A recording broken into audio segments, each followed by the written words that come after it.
Well, greetings, everyone, and welcome once again to another Thursday night of the Sports Crib, uh, home of the Sports Crib Network.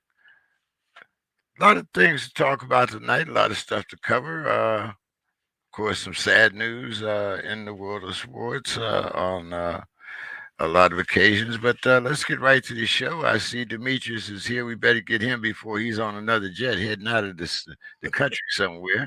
Uh, how you doing tonight, Demetrius? Mr. King, good to be here as always. Appreciate you having me.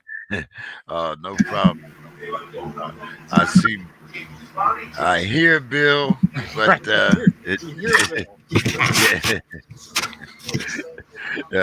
so we know that he's around. But how's your week been?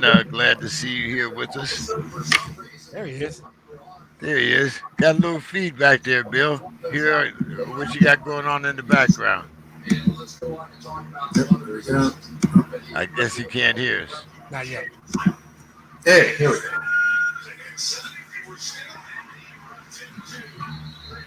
go. See, he's looking for that radio man now. Yeah. He'll get it. He always figures it out at some point. He'll be ready. It's at some point. Looks like he might be just getting in. He's multitasking. He's scouting some. I got some technical things to work on. He's scouting some HBCU linebacker for next year's draft. His name is Isaiah Land. He's at Florida A&M, and he's going to go no later than the 4th round next year. Mark Of course not. Okay, exactly. That's what we do here. That's what Bill does. Well, gentlemen, of course. Welcome back. First of all, yes. Let's have always glad to be here. Bill has a new device, so he looks like he has on those funhouse glasses when yeah.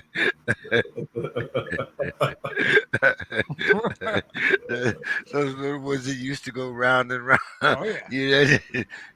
But the Google eyes, you mean? Yeah.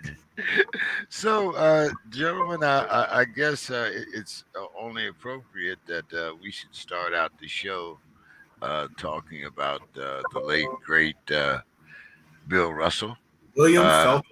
And, let's, to me, it's more about a celebration of his life and some of the things that we know that he's had to go through.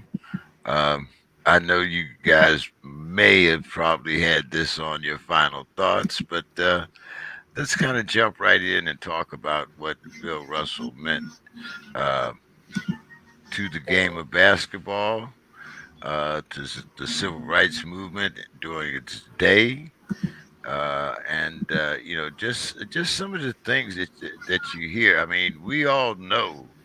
And I was hoping Chris was going to be here, even though I'm going to say a couple derogatory things about Boston. But, I'm especially, sensitive to some of the things that happened to him, knowing, that during that part of the military, things were also happening to black soldiers. And in a lot of cases, the country was burning. One of my favorite stories is about how he had to wait until after the game in order for them to put his jersey up because of the vitriol of the city of Boston. And this man has brought him championship after championship after championship after championship. Frankly, a boring, monotonous 11 and 13 years. I mean, you would think after a while they would have changed it up and finished 4th. Right. What does that feel like? But Demetrius, before Bill takes all the talking points, I'm going to let you go first. I appreciate that. As you know, Bill's gonna kill this. He's absolutely gonna crush this. So I'm gonna do mine, and I still might do it in final thoughts. I'm gonna be honest with you. I have so much, right? There are people who, for years, I've been old man Black Sox, get off my grass, kid. I've always said my entire life, Bill Russell was the greatest basketball player. And in this age when different things mattered, and yeah, there's an unnatural hatred for a guy who played in Chicago, because I'm a Detroit Piston. I don't even say that dude's name. But yeah, I'm not going to deny he's great. And I don't think me saying Bill Russell is the greatest is saying anything negative about that guy, except he's the pettiest person in the history of the world, and he would take it no other way. Bill will attest to this. So I've decided to change it up. And because of so many things he did off the court, I've decided to say that Bill Russell is the greatest human being that ever played professional basketball for a living. That's how I say it now. Instead of saying he was the greatest player. Now, I could give you a whole dissertation on the value of defense and rebounding and shot blocking and shot altering, and how if you play against my team and I can get 55 rebounds in one game, wait for it, 55 rebounds in a single game. You know what you had to do that night? You had to play really well to beat us. And you probably did. Because when you missed, I got all the rebounds. And when we missed, I got all the rebounds and gave us another chance. The impact of defense now is people thinking on the ball defense. When I'm getting all the rebounds and I'm blocking your shots and I'm altering your other shots that I don't block, you've got to play extremely well to beat my team. That has always been the foundation of my thing of Bill Russell. And then there's just, I'll let Bill have all the rest of the good stuff. To me, there's two of the best photos in the history of sports to me. There's three. There's Tommy Smith and John Carlos, right? That's amazing. There's Ali standing over Sonny Liston yelling, "Get up," right? With this disgusted look on his face. Like, how dare you lay there and throw this, get your ass up, right? And the other is Bill Russell, kind of like this. And he's got so many rings that he has to put two of them on one finger. Right? He's got more rings than fingers. And the look on his face is like, damn, I had to put two on this finger because I don't have enough fingers to carry all of these. And it's just a look like you can. And oh, by the way, he went to the finals in the 12th season, by the way. So he was never messing around. You can think about all the games, and people are giving me everything from he didn't play anybody. I challenge you to look up a guy named Wilt Chamberlain. He was all right. Look up guys like Lou Alcindor was a decent player, I heard. Right. Look up Cowens and Baylor and Lanier, and he might have been before Lanier. Don't tell me Bill Russell didn't play against anybody. And I would also tell you that the league was smaller, so all these talented players were on fewer teams, so the teams were better, right? So to me, it's just the picture of him with all the rings, smiling like what? The look on his face is just classic. I have always been a Bill Russell guy. I always will be. I may revisit Bill Russell playing in the city of Boston in the 60s in my final thoughts, but Bill, take whatever you need, because this guy deserves to be lauded by everybody. I think Ranger Hayes has some final thoughts on Bill Russell, actually. Hey, Don, how are you? Yeah, that's my thoughts on Bill Russell for now. Bill, we're still getting a little feedback there, but go ahead. Let's see how you sound. When we talk about William Felton Russell, you can talk about the 11 rings and 13 seasons, which no matter how many times you say it, still is just the mind just can't, like, it's people get excited about, what some guys have done when they've got 4 rings, 5 rings, 6 rings. And as you just pointed out, that ridiculous photograph where he just doesn't have fingers enough for all of the championship rings. But I'm going to go back to this kid at McClemens High School who was at one point the #1 schoolboy high jumper in the nation, right? Who, if he decided to concentrate on track and field, might have been an Olympian. Had a decision to make, clearly made the right decision. But I mean, we're talking about a true multi-talented person and a deep thinker, right? A person that, so far beyond basketball, had thoughts about everything, right? Everything that a person could think about, he thought about. And yes, there is simply there's no part of the game that wasn't touched upon, shaped, or changed by his contributions to it. But he also changed our very society with his contributions, with the things he did. And his father, of course, leaves Louisiana, takes his family with him at least once because while trying to get service at a gas station, the station pulls a shotgun on them and says, you have to wait your turn, right? Despite the fact that other people had arrived after them. Another time, his mother is accosted by a policewoman wearing a fancy dress and tells her to go home and remove the dress because it was described as white woman's clothing. And of course, during World War II, his family, like many others, while he was a child, leave Louisiana, luckily, right? Because we don't get the story of William Felton Russell if they don't leave Louisiana.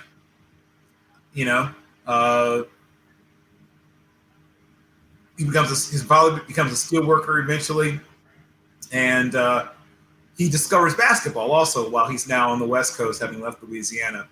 And eventually, Steve starts to see a guy named George Mikan play the game and begins to think about it. He's this young, skinny man going taller and taller and taller, and begins to think, okay, that could happen. I could do that. It took him a while to develop, though. He was like so many kids who grow really, really quickly. He starts out at Herbert Hoover Junior High School, and he's just uncoordinated as all get out. Long and athletic, but just clumsy. Gets cut even early in his career. I mean, though Michael Jordan claims he got cut, no, he just didn't make the varsity as an 8th grader. That's not the same as getting cut. I got cut. It's different. I know what that's like. That's not what happened to you, Mike. Mr. Jeffrey Jordan just finding things. But Russell legitimately got cut once as a freshman. And then George Powell's the coach, brings him back, says, okay, I was a little hasty. I want you to work on your fundamentals. And he'd had nothing but negative experiences with white men in positions of power to that point in his life. For the first time in his entire life, as this young man here where he is, he has a positive experience with a white man in a position of power. And, Powell's is pushing him to get better. He's growing physically and growing as a person. And another of his teammates is someone named Frank Robinson, who many of you are also familiar with, same in Clemens High School. He was good on defense though already. He can't do anything but block shots at first. That's it for him. But after a couple of years, he develops something of a shot. He works hard on his footwork. And he starts to watch and memorize what other players do, good players are doing. And he starts to see which foot players take off from and, what things they like to do. And he starts reading those old Dell magazines, right? Defensive basketball in 12 steps. They used to have these old, I don't know, I'm dating myself, I guess. But they used to have these little books that you would get. It would be like, how to play flanker, and all these things that you would read on. And he did that. He read these books and would scout opposition players and things like that. And at first he had no interest from people looking for players. And his coaches, tried to talk him up. But originally he had very poor fundamentals on offense, and very poor fundamentals. But had good instincts and came through in sort of when you had to. And eventually, because he keeps growing, the coach at USF, a man named Phil Wolpert, comes and visits, and he loved defense and very deliberate half-court play. Well, who better now than William Felton Russell? So he also was a person that was unaffected or believed in recruiting players, whether they were black or white, which wasn't everywhere at the time. And so when in 1954, the Dons had 3 black players on the court at the same time, Hal Perry, Casey Jones, later a teammate of Russell's again in the pros, and of course, Russell. And they were all, athletic and lanky and things like that. But what he decided to do, since most centers were heavier, though shorter than him, was he used his quickness and speed, and we, like I said, sort of defend everybody. Instead of just, trying to defend this guy who's backing you down in the post, he became really probably the first really great weak side shot blocker ever, probably. I mean, really, really great at it, like the greatest maybe ever. And as someone once wrote, someone covered, so they were playing a better team, Holy Cross, and their best player was Tommy Heinsohn, right? Later a teammate. And he managed to keep Tommy Heinsohn scoreless for an entire half. This, with Heinsohn, was, an All-American player. And Sports Illustrated, the first time they ever wrote about Russell, said if he ever learns to hit the basket, they're going to have to rewrite the rules. And they did rewrite the rules, in fact, because he was so dominant on defense, they widened the lane. How do you know if you're really, really great? When they change the rules to slow you down. That's how you know you're really, really great. When they change the rules. Because remember, goaltending wasn't against the rules until George Mikan in 1945.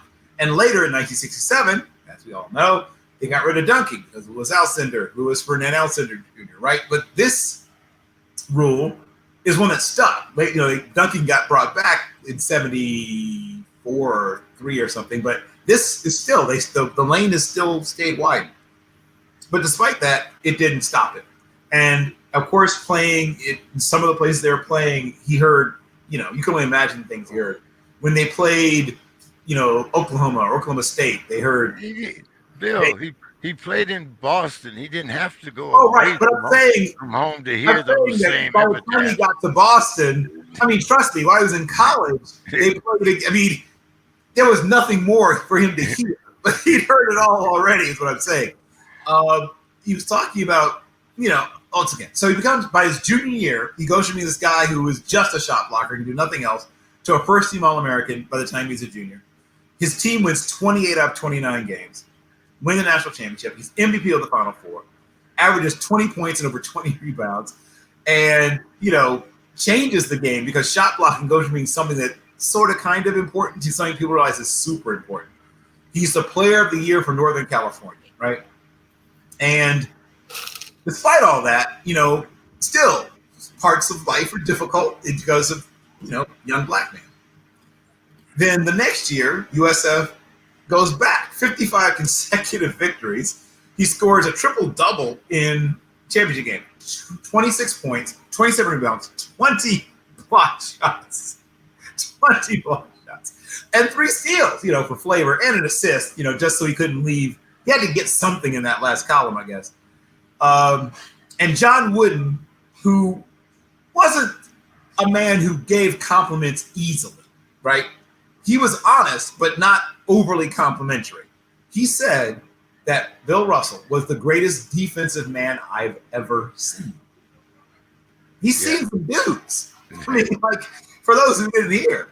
And last but not least, I just want to mention that he was at one point the number 7 high jumper in the world. Yeah. Before the flop, he did the conventional high jump. He was a barrel roll high and the high jumps. Yeah. He split kicked and barrel rolled, right? So the scissors kick and the barrel roll. And if he had ever learned the Fosbury flop, God knows what he could have done.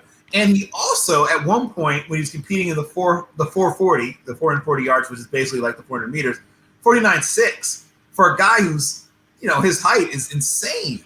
Crazy, right? And he had a 6'9.25" high jump. Doing it the way he's doing it is a mind-boggling number. So I just want to make clear he was a great all-around athlete, and a tremendous all-around person. And I am deeply affected by the loss of William Felton Russell. And though I knew he wouldn't live forever, I kind of hoped he'd outlive me. Right. That's the thing. That's the best thing you can say about somebody is what Bill just said. You knew they wouldn't live forever, but you hope they outlived you. There you go. Don, how are you doing this evening? I'm doing great, guys. Fresh back off that vacation? I'm rested. Okay. Did you happen to drive back through He doesn't drive through Oklahoma. We know that. Don't waste anybody's time. He doesn't drive in Oklahoma. We know so what I did, guys, I flew into Albuquerque, got a rental car, and drove up to the Four Corners region. Saw some Native American ancient sites: Chaco Canyon, Mesa Verde, Aztec, Four Corners, Monument Valley. I saw where all the John Wayne movies were filmed. I was in heaven, so it was good. Good stuff. Good. It was hot, but as they say, it was a dry heat. And why do they think that makes it better? That's not better. Well, it's still hot as hell. Yeah. Well, the thing is, but when they talk about the dry heat, you sweat, but it evaporates. That's why these people have salt rings around on their shirts. Wow. And you get dehydrated, but you don't feel it like you do, like in like in Louisiana or Mississippi where it's real humid, I mean, or Houston, it's just humid. But I enjoyed it. I mean, I So got it's the my convection oven versus a microwave. Exactly. But either way you cook. It doesn't Question. count. The big question is, did you take Ranger Hayes on the trip? no. Ranger Hayes stayed home. Oh, Oh, come on, Don. He stayed with his dog cousins. Had fun. wow, good stuff. So Don, what are your memories of Bill Hayes? Or Bill Hayes. Excuse me. Bill Hayes. That's Maybe both. awesome. Love it. Bill You know, Russell. it's funny Is there a you say- Bill Hayes? There is. There's a My dad's question. brother. There you go, Uncle Bill. Uncle Bill, he passed away a few years ago, and they named a school after him up in the Dallas area. He's a Oh. good dude. That's good. Let's talk about where did he go to school? What was his high jump? No, I'm just kidding. Yeah, but Bill Russell, of course, he retired the year after I was born. But I have a little story to tell you. So when I was in third grade, that's back when students had to do book reports. We all know. And when I went to the library on Tuesdays, I went straight to the history section or the sports section. And I grabbed a book. I think it had a copyright of 1966 or 67. And it was stars of the NBA. And I read about Bill Russell. I read about Wilt Chamberlain. I read about Jerry West, Elgin Baylor. I mean, there was like 10, 12 guys that read about. And so I did a report on the stars NBA, and Bill Russell was one of them. And, as I got older and I started kind of appreciating the game a little bit, I went back and once YouTube came around, I started looking at old videos and all that. And it occurred to me that we had this big debate. Who's better? LeBron, who's the GOAT? LeBron or Michael?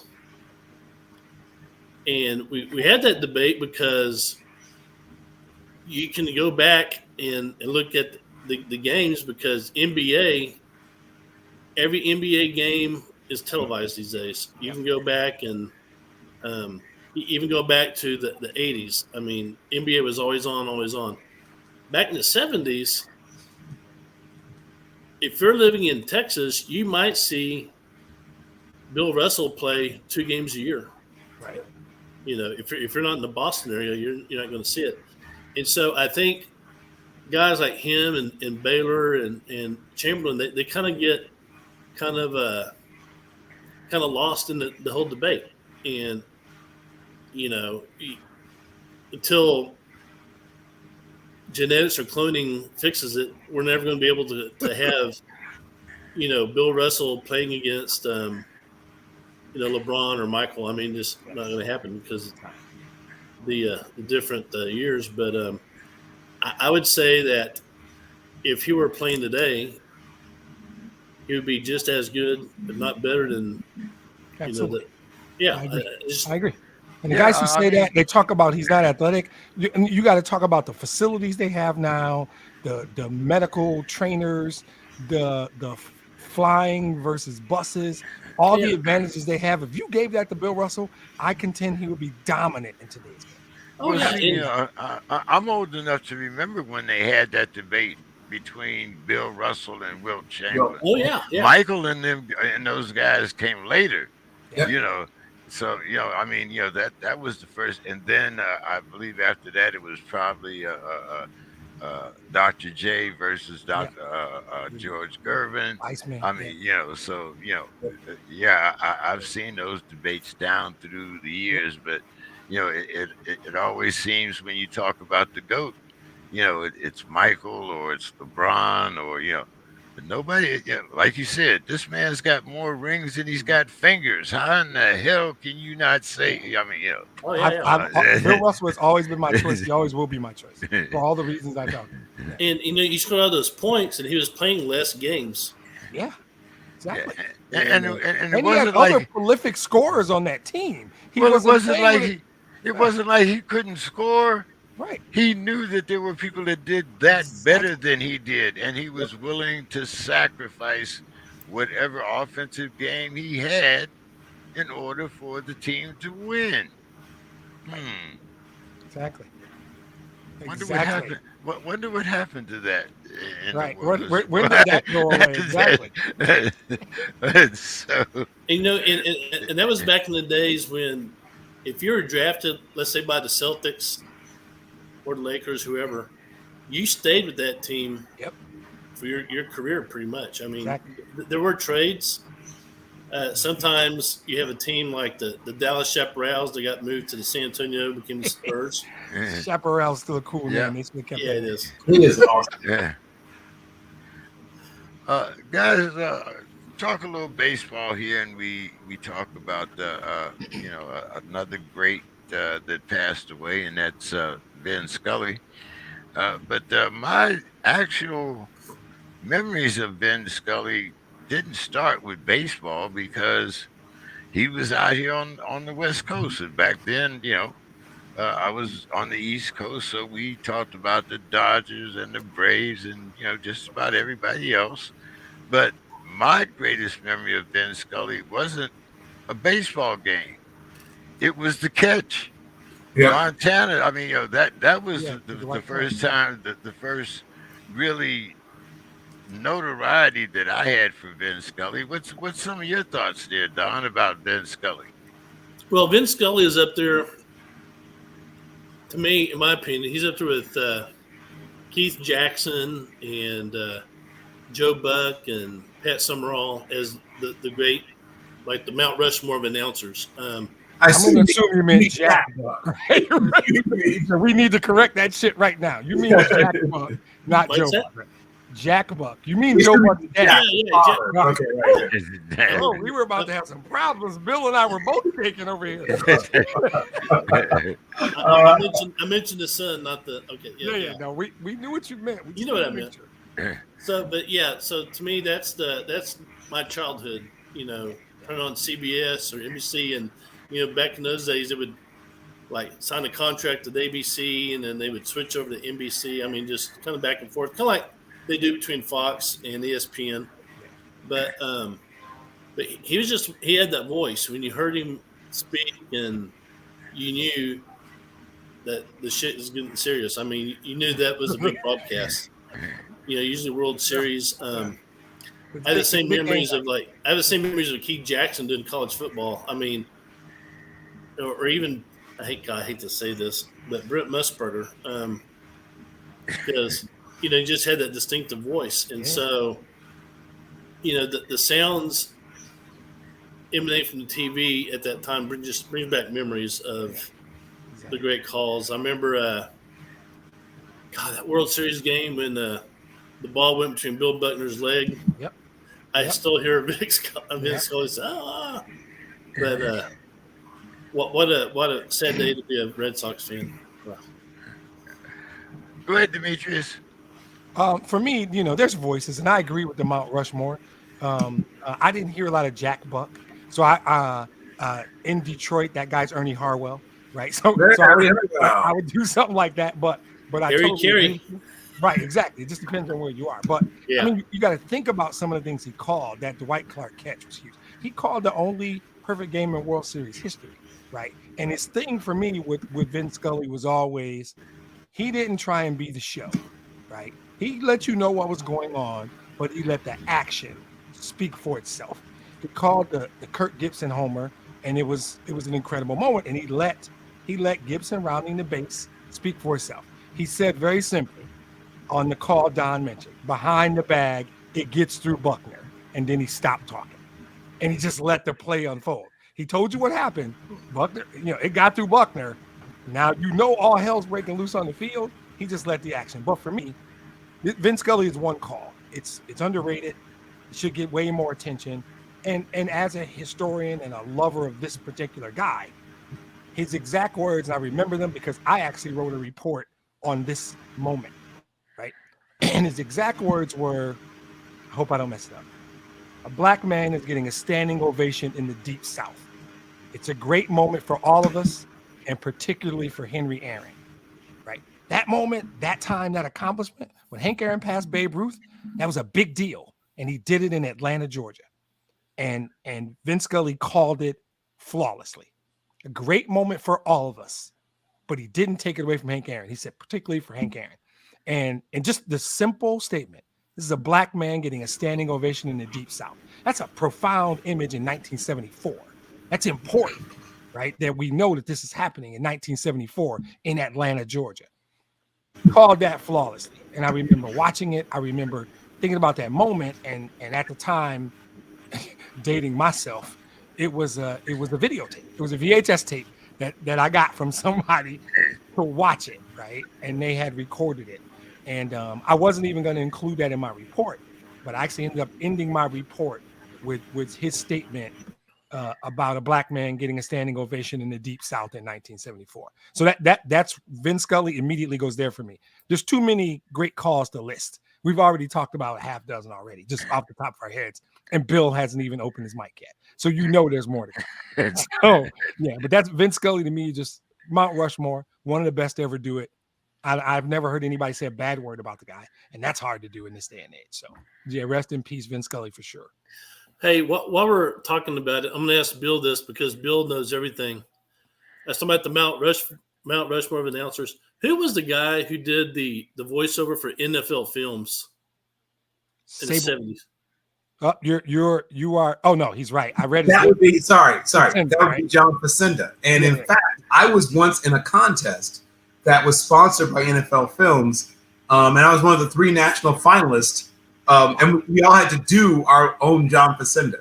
So yes, I was in a national contest, so we can see it on the SportsKRIB next week. I was in a national contest. You can do that voice? Is that what you're telling me? Yeah. I was one of the 3 finalists for the whole nation, so I guess. Let's have it, bro. What are you waiting for? Oh, my gosh. I will do it for you, but I have to work up to it. I haven't done it in a while. All right. All right. That's fair. I respect that.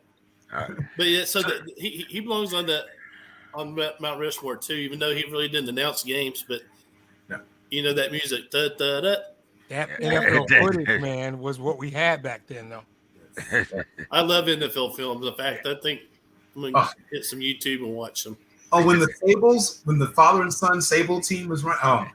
I mean, as much as I loved the game live, there was something about those. I mean, you would watch.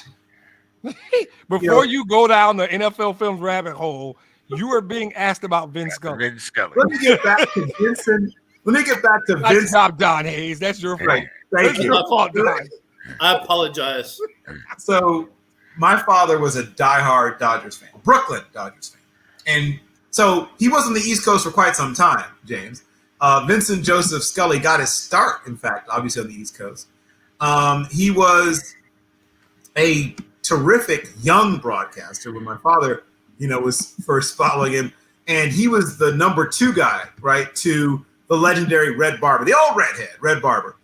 And so, he begins his career. I mean, he was with the Dodgers for generations. I mean, only Tommy Lasorda has a longer career association with the Dodgers. So the second longest association anyone's ever had with the Dodgers, right? He's born in the Bronx, right? Grows up in Washington Heights.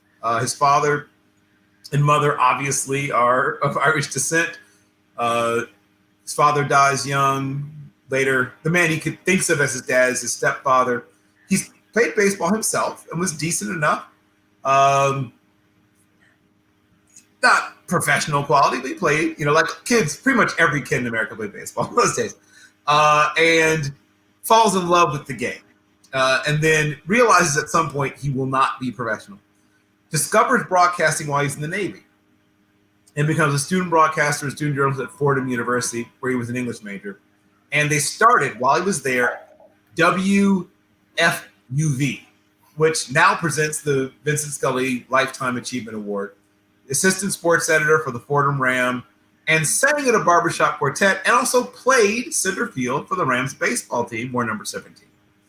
But while then, he started announcing. He announced basketball, football, and baseball for their college radio station, and sent letters during his senior year to everybody in the nation. And eventually, WTOP in Washington, D.C.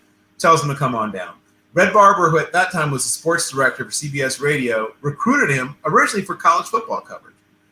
impressed so much that eventually his first professional assignment is Maryland versus Boston College in 1949. And in frigid Fenway Park at the time, he forgets his hat and glove at the hotel, never mentions his discomfort, though he's freezing. Red Barber's so impressed he asked him, to pick up some other assignments. And Barber begins to mentor and shape him, and he follows his advice on being an impartial announcer, not being a blatant homer, despite the fact that many, team announcers are that. And he never becomes that pro, like that super homer guy at any point in his career. And then in 1950, he is a full-timer, originally with Connie Desmond on the Brooklyn Dodgers radio and television booth, replacing Ernie Harwell, who had departed for the Crosstown Giants at the time. Barber gets into a salary dispute with Gillette, of all people, over money prior to the 53 World Series. Scully then takes Barber's spot in the NBC television booth. He's now, at this point, the youngest person, and not only then, but now, the youngest person to broadcast a World Series game is still, and probably always will be, then. And then Barber leaves the Dodgers altogether to work for the Yankees in 54. Scully now becomes the team's principal announcer in 1954. And as we all know, it's a job he holds until 2016. To put it in perspective, when he starts the job in 1952, the full cost of attendance for 1 year at Harvard University is less than $1,300 when he starts his job with the Dodgers full-time, right? When he becomes a principal announcer, full cost of attendance, room and board, right? Books, tuition is about $1,300. By the time he ends his tenure in 2016, the full cost of attendance for 1 year at Harvard University is over $71,000. Yep. That's how long he held that job. Different times. The world changed so many times. Countries came and went. It's not Istanbul, it's Constantinople. I mean, the entire world changes. When he takes the job, operators are at switchboards doing this when you make phone calls. By the time he leaves the job, supercomputers are handling your phone calls. It's almost impossible to express the historic breadth of his career. My father, who has been dead for some time now, is a 10th grader when he takes the job. I am 49 years old by the time he leaves the job. That is how long he sat in that chair and did it better than anyone before and probably ever will do it. The term GOAT, as you said, you like to reserve, and I'm with you on that. But I don't think there'll ever be a better baseball announcer than Vincent Edward Scully. Yeah. I agree. Most definitely, even those, like I said, of us that aren't really baseball fans, we still have much respect for Vin Scully. Let's talk a little bit about what's going on out here in San Diego. Man, all of a sudden the city's on fire. We got a guy out here now named Juan Soto. Yes. Who'd have thought? The Padres. Bill, does the acquisition of Juan Soto and Mr. Tatis and others, does this make the Padres a World Series contender? It makes them a contender in the sense that they will be a difficult out. I'm not quite. There's some really good teams. He helps. He's definitely going to help. Adding Juan Soto, terms get tossed around like 5-tool player, right? And I think it's an overused term. It is. But he is a legit 5-tool player, right? Juan Soto is the kind of player you build teams around. And it was a good team already. So when Juan Jose Soto Pacheco, right, who we call Juan Soto, aka Childish Bambino, if you like his rap name, is still just 23 years of age. 23 years of age. The ceiling is, no one knows, right? Ceiling's the roof. The ceiling's the roof. Right, the ceiling is the roof. I mean, he has a career 966 OPS. A career, now it's early, but to be having 966 career OPS at this age, he's a two-time All-Star, an home run derby champion isn't the biggest thing, but a two-time Silver Slugger, and he's won a batting title. He's doing things at this age, like the guys on the list that can do those things I just talked about are like Jimmy Double X Fox. Like, it's a short list, and the guys who can say that they've, flirted with 1,000 OPS at this age, been didn't have the Silver Slugger award back in Jimmy Double X Fox days. He would have won it if they had it in those days. And won a batting title. I mean, it's a short list of dudes ever who've done it this young. Ever. He's 23. Oh my God. I think the key there is Bill's telling you he's 23. The hidden underlying meaning there, he's not done getting better. He can get better. And don't forget the young kid that he's paired with. Right. Tatis. We're sleeping on Josh Bell, right? My short answer to your question is, hell yeah, they're a contender. Jerkson Profar is a 777 OPS, 12 home runs, 47 RBIs. That's going to be their leadoff guy. He's a switch hitter. Tatis is going to hit second. We know what Fernando Tatis Jr. is. They're going to let Soto hit third with his 21 homers, 46 RBIs, and near 900 OPS. And then, oh, by the way, Manny Machado will bat cleanup, by the way. Right. Machado's not bad. Right. He's 293, 19 home runs, 60 RBIs. And then Josh Bell is a 301 hitter with 14 and 57. Their top five is as good as any top five in baseball, period. So the answer to your question is yes. Now, they still got to beat some good teams. Yeah. And they got to get good pitching. But when you look at the lineup, you're a little bit scared. You're a little bit scared when you look at the lineup. I wouldn't mind it. I think, Tatis comes back and they stay healthy. That top five alone gives them a shot when you're playing these, beat me 4 times in a week and a half kind of series. That lineup gives you a shot every single day because all those dudes aren't going to get cold at the same time. Right. When you got Tatis, Soto, Bell, Machado, you got a shot every day. I think Tatis said, "I wish good luck to the pitchers that have to face us." Soto might have said it. One of them said that, and I agree 100%. Good luck. Don, what do you think about the Padres? Well, I think the Padres are, they're doing some good things. I don't know if the addition of Soto is going to help them overcome. You're getting worse, Bill. The Dodgers are pretty damn good. They got that Freddie Freeman tearing it up too. So I think the Dodgers might be the hottest team in baseball right now. But, hey, Padres are running second behind the Dodgers. And considering how good the Dodgers are this year, that's not a bad thing, actually. San Diego's 10 games back? I mean, that's achievable. They just have to make that up. And the thing about baseball is the game changes in the playoffs. Oh, if you've got 2 good pitchers and maybe a third with a lineup like this, you can play with anybody because you don't need to run a 5-man rotation, right? I think if San Diego gets in the playoffs, I think they'll do well.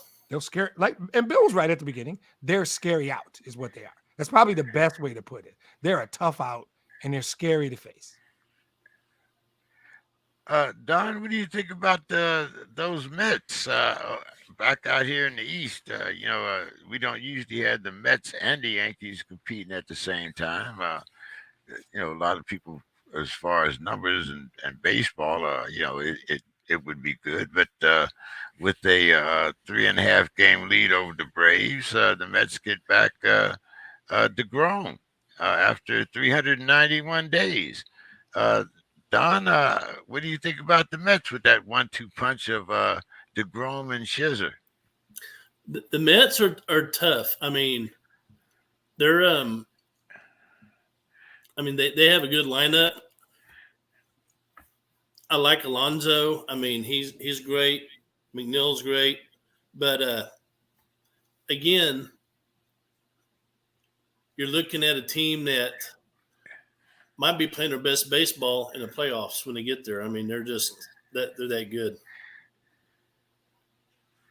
and I think they might win some. They're not going to win the Yankee fans over. They hate each other, but they don't care about winning.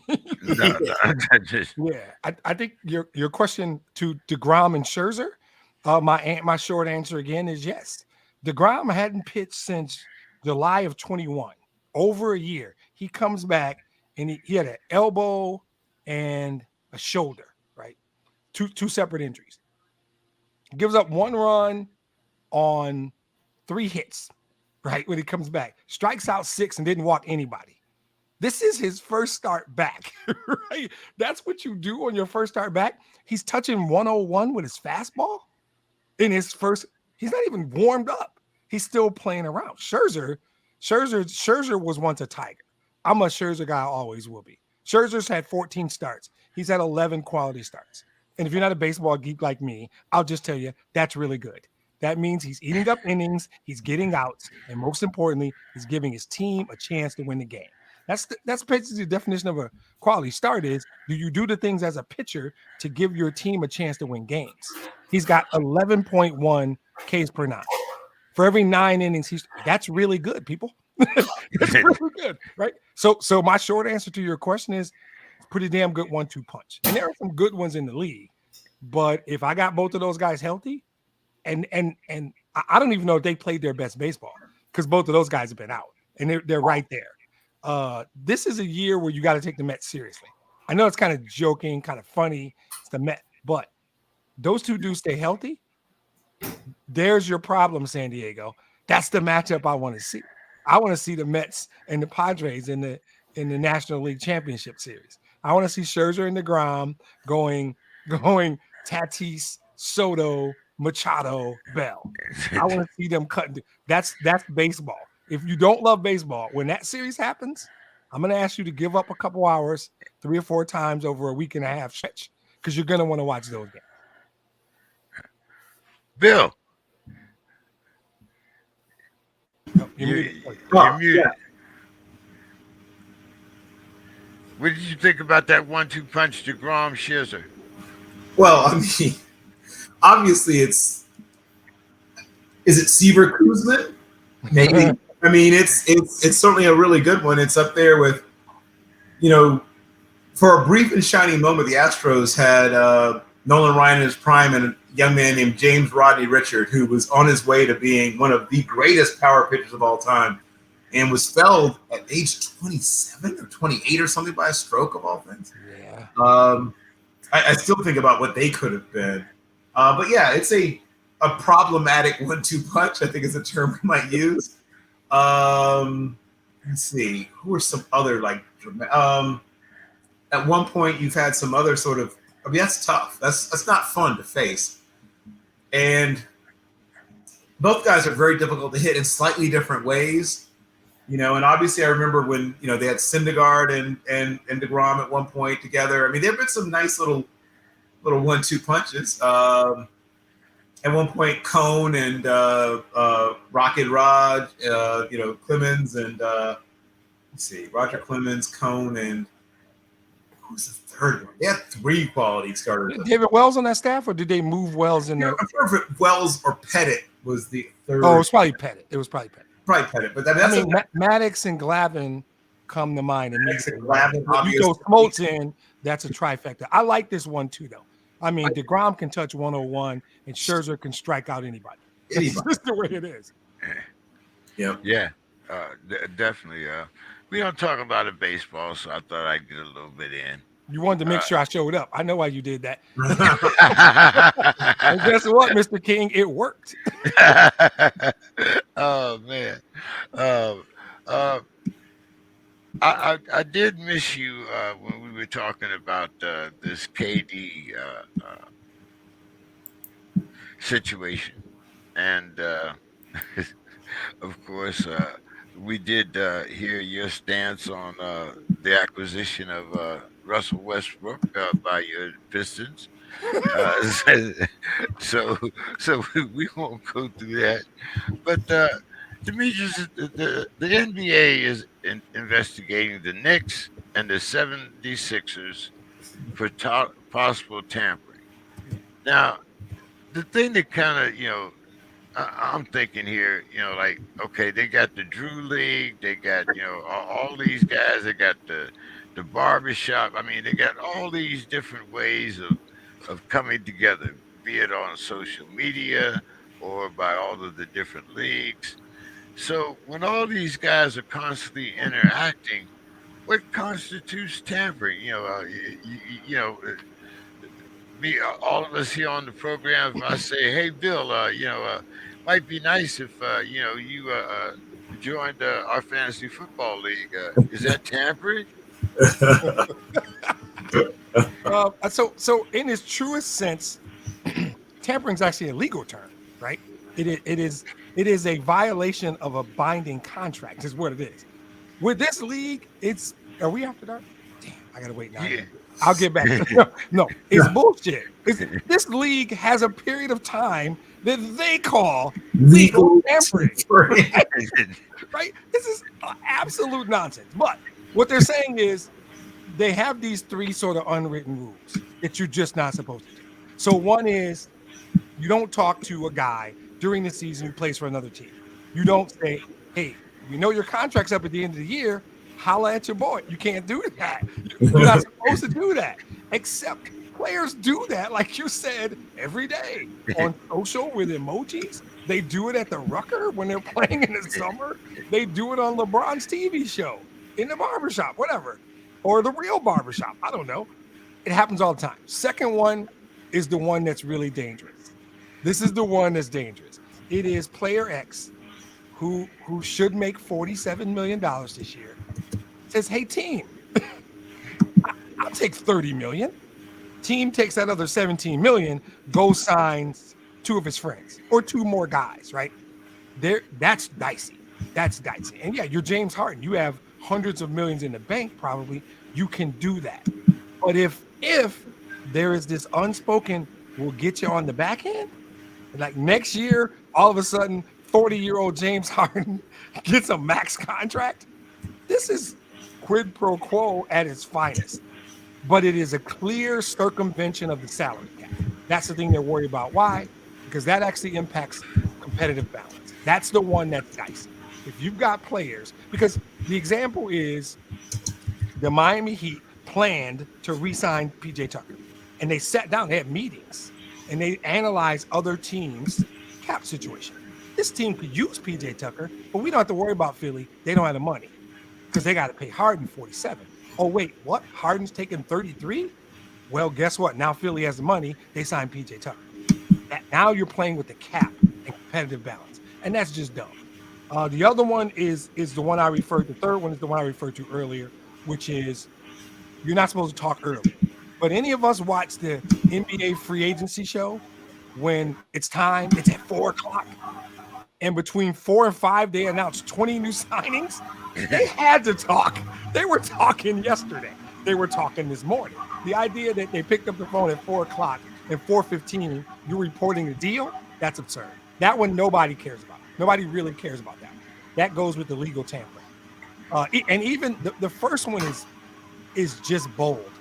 To talk to a guy under contract to another team, that's bold. And it is tampering. Brunson might be the case in court. The one that's tricky is the second, where a player and a team work together to circumvent the salary cap to sign other players. Because teams plan around the salary cap is meaningful. You can plan and see who's got cap space. You can determine whether or not they can sign certain guys based on their available cap space. But if they've got some side deal with a guy who says, I'll take less money this year, get me on the back end, yeah, now you're messing with the integrity. And so that one is, and it might not matter. They're going to take a second-round pick because nobody gives a damn. That's going to be the punishment as a second-round pick and a fine that's meaningless. One of the three matters. One of the three, you play with the integrity of the game. The other two are kind of very rarely done and patently absurd. Is how I would describe the other two. But the cap circumvention is tricky. Don, what do you think about that?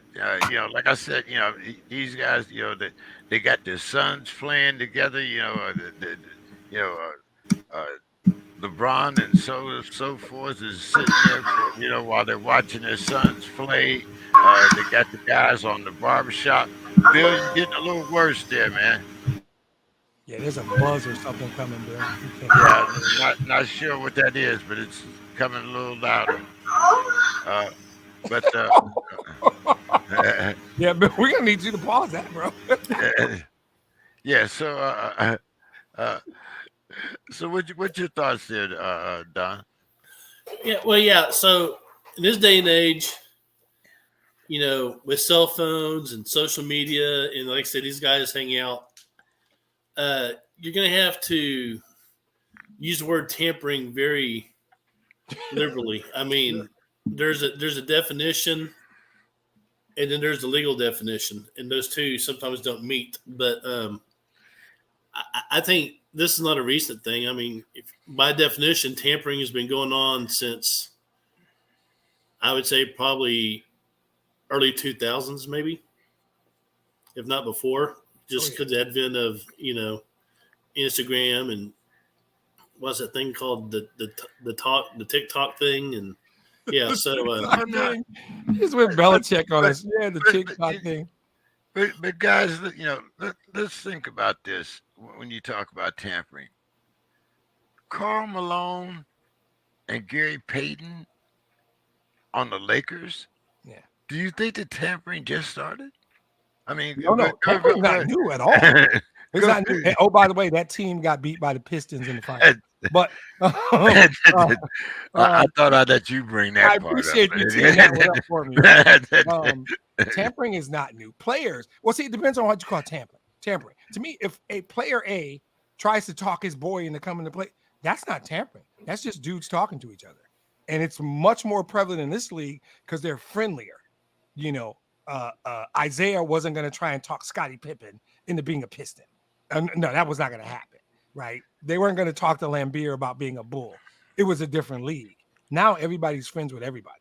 So they'll do that kind of stuff. But what we're talking about now is teams. We're talking about Jalen Brunson's former agent is the president of the Knicks. His dad's a coach on the staff. We're talking about the organization violating these rules. And that's just them trying to hold each other accountable. That's a billionaire mad that another billionaire cheated a third billionaire. So when billionaires start screwing around with each other, then you get conversations. When it's just the players, it's not that big a deal. Go ahead, Don. I didn't mean to cut you off. Sorry, bro. Well, no, I wasn't going to really add anything to that. It's just that in this day and age, there's always something going on, and it's not just NBA. It's happened. I guarantee you, it happened in college freaking football. Yeah. The transfer portal. I mean, there's tampering going on right and left. I mean, Jimbo Fisher and Nick Saban about to have a knockdown, drag-out fight over this shit. So, I mean, it's NBA, it's NCAA, it's NFL. You don't really hear about it in Major League Baseball, but there's probably something going on there too. Sure. Look at golf. PGA. Well, it happens in regular business, by the way. Yeah. People steal people from competitors in regular business. This is a human behavior thing. Oh, yeah. If there's a really good guy at my competitor killing it, I'm going to see if he wants to jump ship, of course. And if I can get him, I'll pay him and he'll come. Happens in every business. Yeah, golf right now in professional golf, they're trying to form a separate league, a separate tour, and they're trying to poach out there. So, I mean, it's trying. They're poaching. Yeah, they're successfully poaching. Well, I was being politically correct. Yeah. They offer Tiger $700 to $800 million.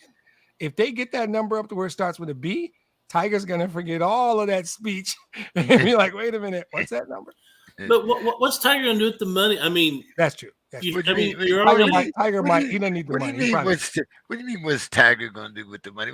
What's the owner of the Miami Dolphins going to do with the money while he's sitting out 6 games suspension? He makes $1 billion. I mean, come on. Hey, if they offer Charles Barkley another $200,000 100,000, he'll be talking on. Well, he'll be playing on Live instead of Right. what TNT. Yeah. You I know, mean, so if you have, let's say, $40 million, and someone offers you 80 million, is your lifestyle really going to change? Oh, but I don't think it's about lifestyle. I think people at that level, they view their net worth as a badge of honor, and the one thing they fear is being broke. So if I've got 40 million and I can make another 80, that's the further I am away from ever being broke. So I mean, I think that's how it is. They want more. There are certain people who don't have enough.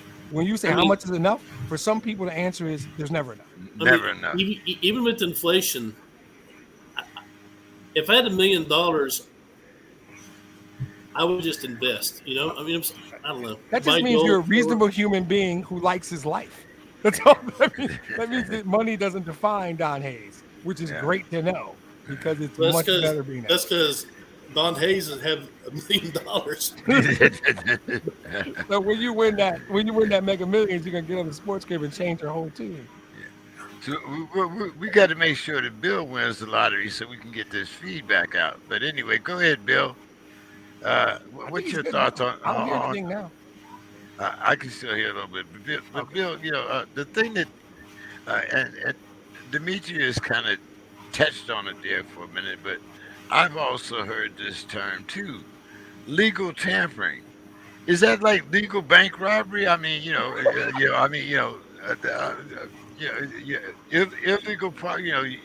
You go through the red light because you don't see the police there. I mean, Yeah, I mean, I think it's a little bit like, it's like when someone says, "How about some, completely platonic French kissing?" Right? We're just practicing for when we meet someone we like. We're just practicing. So it's hold on, Bill. So we're officially at. Oh, we are officially after dark. We're officially after dark. So yeah, hey, we've all offered to give some female friend of ours while we're in college a foot massage because platonic French kissing. Get some practice French kissing in there just to keep your skills up. That Marvin Gaye. Sexual. When I remember when I first saw this happening, right? When we saw both in baseball and in basketball, it hasn't happened so much in football, I've noticed, but agents moving into front office positions. It's happened quite a bit now in basketball and some in baseball. Football has been like, nope. We'll see if that changes, but thus far I have a friend, in fact, who is an agent who's trying to make the transition to being a front office person in the NFL. And has been like, we're good. So for whatever reason, it hasn't worked or hasn't been any interest there. But we've seen it increasingly in both of those sports, in baseball and basketball. The encroachment or entry or whatever term you want to use of people who started their sports career as agents and players representatives moving into front office positions. And what that means is a blurring of the lines. Is what that means, my friends. Because though you have divested your interest in the agency that you started, you didn't divest your relationships. The Rolodex, as it used to be called. Your relationships, your Rolodex, the guys who like you and respect you still like you and respect you, hopefully. I mean, that's part of why you got hired. Yeah. They didn't hire you because your front office experience, you didn't have that. Yep. If they hired you because of relationships you have with players, because you have that. And does that set you up for legal tampering? Or maybe some platonic foot massages? Possibly. Yeah. But what I will say is, as is often the case, right? The criminals are always one step ahead of the law when it comes to things like this. And, I'm sure thanks to like Telegram, I think is what the app is called, or Whisper, or whatever. There's these people will get smarter and smarter about this, and it won't just be the barbershop, it won't just be the whatever. I mean, it'll be people hitting each other on these like disappearing message apps where there's no fingerprints left. So there's going to be ways to do this, and they're going to find even more and better ways. And like you said, hiring people's moms to do such and such for the team, hiring people's dads, their cousins, your cousin played basketball a couple years ago. Well, they come scout for us. They can be a scouting assistant. Like, there's always going to be a way to legally tamper. And the only question is, how far is the NBA, and maybe in other sports with this, is seeming mostly an issue in the NBA. But so I guess it's mostly an NBA problem. But how much do you want to try to litigate natural human competitive behavior, or litigate against natural human competitive behavior? You can't stop the Knicks from hiring Rick Brunson. You can't. You can't prove the Knicks hired Rick Brunson because they knew Jalen Brunson was going to be a free agent. The Pistons have a guy in their organization named Aaron Tellem. Aaron Tellem was one of the most respected agencies in that league for years. Yeah, exactly. It's not an accident that the Pistons' new owner, one of his first hires was Aaron Tellem. Yep. Right? And I'm sure he's paying big dividends for the organization. But yeah, that's here to stay in the NBA. Yep. Demetrius, go ahead and talk to us about the Pistons and free agency, the moves that you made, and by the way, I think there's a late news coming down. The Pistons have just acquired Russell Westbrook, and a three-way deal with the Lakers and somebody else. Yeah, so I've talked about Troy Weaver a lot. I think I've used words like ninja and genius, future executive of the year. He played it very smart this year. They came into the offseason with more cap space than any team in the league. But he also understood this year's free agency class versus next year's class. So what he did was he was smart. He re-signed his own guys. Marvin Bagley came over from Sacramento, was a different player. So we gave him a 3-year extension. We put our energy into the draft, came away with two of the best 4 or 5 players in the draft in Jay Nivey and Jalen Duren. And we're going to roll with a young roster. And we made a couple of stealth trades with the Knicks that gave us $9 million in dead Kemba Walker money, another $19 million that's going to be dead money from Nerlens Noel and Alec Burke, right? In addition to an expiring $12 million with Kelly Olynyk. Guess who's going to be one of the top 4 teams next year in terms of cap space, with a young core of 6 or 7 guys that are 3 years or less. So then next year you'll be able to maneuver and get a max guy if you want. You'll be able to spread that money amongst a couple of guys. So Troy Weaver understands how this league works. Alec Burke may be a 40% three-point shooter that we need. We may keep him. But then next year's class has a guy named Draymond. Has a kid named Wiggins. Chris Middleton's in that class. Nikola Vujic is in that draft. Miles Turner, RJ Barrett. That class has guys who, when they look at Detroit and go, wait a minute, they got Cade Cunningham, Jay Nivey. They've got the big that they brought over. That's a team on the come up. That's where I want to go play. And you have enough money now to bring over an RJ Barrett and Draymond. So you bring over leadership, championship pedigree, athleticism on the wing in RJ Barrett. He has positioned them to be a play-in type team this year with the young core they have, but still have nearly $60 million in cap, more than $60 million in cap space next summer when you have a really ripe free agent class. You don't have to go get the big. LeBron's not coming. We don't want LeBron. Bill can keep his guy World B. Flat. I want no part of that fucker. You know that. So we have money, and we can add the pieces they need to a really good young core. Because I'm here to tell you, Jay Nivey is going to change the game, the way the Pistons play the game. He moves so quickly up and down the floor with the basketball. There's going to be a new term. It's called ball pressure. It's not new. It's going to be used a lot more. Watch a Piston game. See how often they talk about the speed of Cade Cunningham and Jay Nivey creating pressure on other teams. Just ball comes off the rim. Jay Nivey's already at half court. He's that quick. He's a different kind of guy. And Jalen Duren's 18. He's scratching the surface.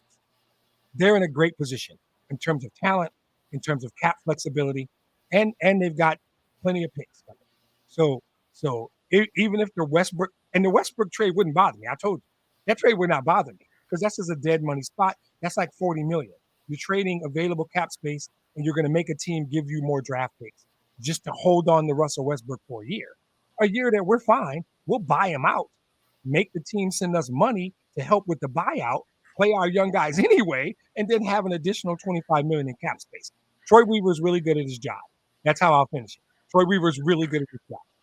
So I'm really happy with where they are, where they're going, and what the future looks like in Detroit. Don, you've been gone for a couple of weeks. What the hell's going on down there in San Antonio, man? It seems like whatever assets you got, you're willing to ship them out, rebuild, reconstruction. What's going on down there? Well, again, as far as the Spurs go, I mean, there's very little news that we get. They're very quiet. People really are interested in what's going on in the Spurs, believe it or not. I do know that they've made some different moves and transactions. I know they got Keldon Johnson, back at his rookie thing. Who's the other guy they had? And my question really is: trading DeJounte Murray, is that the sign of a rebuild? Are we blowing this thing up? Well, God, I like DeJounte Murray. I did, but Popovich and RC Buford, they have their ways. They were gonna have to pay him. They didn't want to pay him. he was due for some money. Is that what you're saying? Yeah, but I think what's happening is they in the draft they had the first round picks. They got 2 of them, and so I'm thinking they're probably throwing the dice on those guys. We'll see, but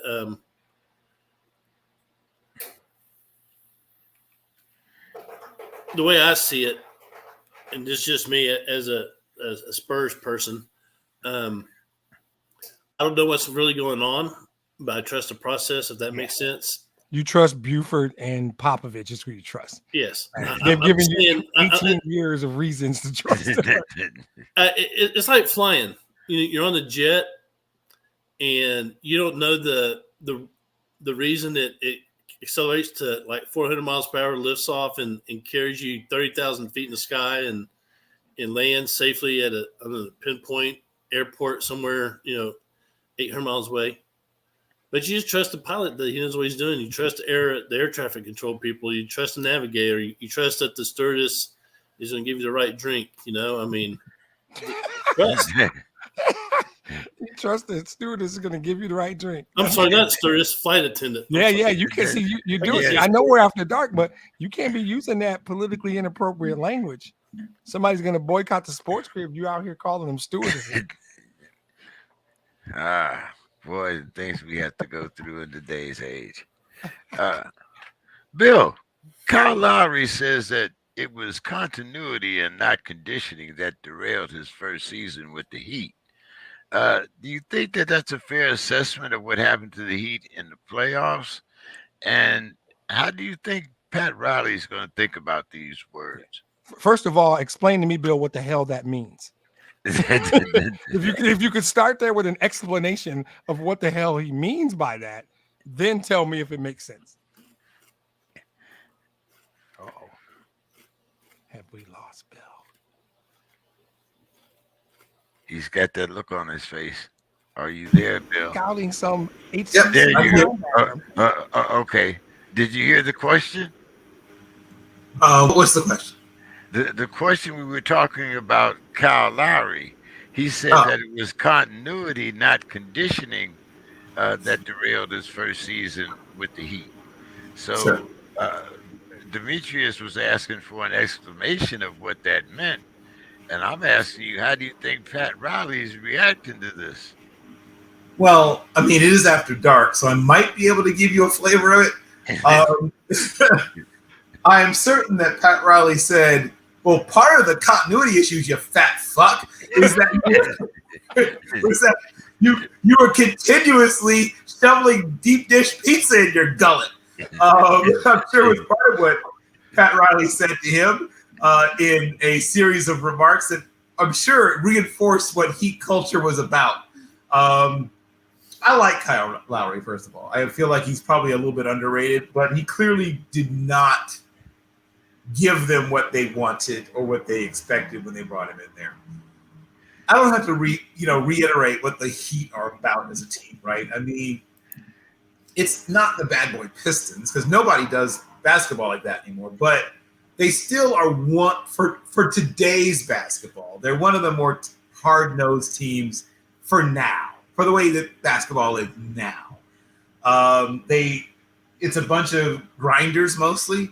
Even the guys we think of as stars are guys who ground their way to being stars. You know what I mean? Like it wasn't like they were anointed at 14 years of age as the next great basketball player. Nobody on that team fits that mold, where it's like, oh, this guy's going to be the next great one. They were guys that were really good high school basketball players who became, in most cases, very, very good, sometimes even great college basketball players, but they still weren't lottery pick types for the most part. They had one or two guys who were maybe lottery pick types, but it was mostly guys who were picked in the middle of the first and later, and guys who came there sometimes via trade, sometimes via free agency. But they just don't have a guy that, like I said, everybody saw coming at age 14, 15, 16. Nobody on their entire roster fits that. So despite the fact that it's in beautiful Miami, it's a surprisingly non-glamorous way to build a team, I guess is what I'm saying. But what they do expect is every bit of effort you've got to give. That they do expect. Including the offseason. Right, exactly. Including the offseason. Not that you show up for camp and work, but you should have been working the entire time. And so the continuity that was missed is the continuity of conditioning. So everyone's right? It was that's a new term, the continuity of conditioning. There it is. You heard it here first. Go ahead. There it is.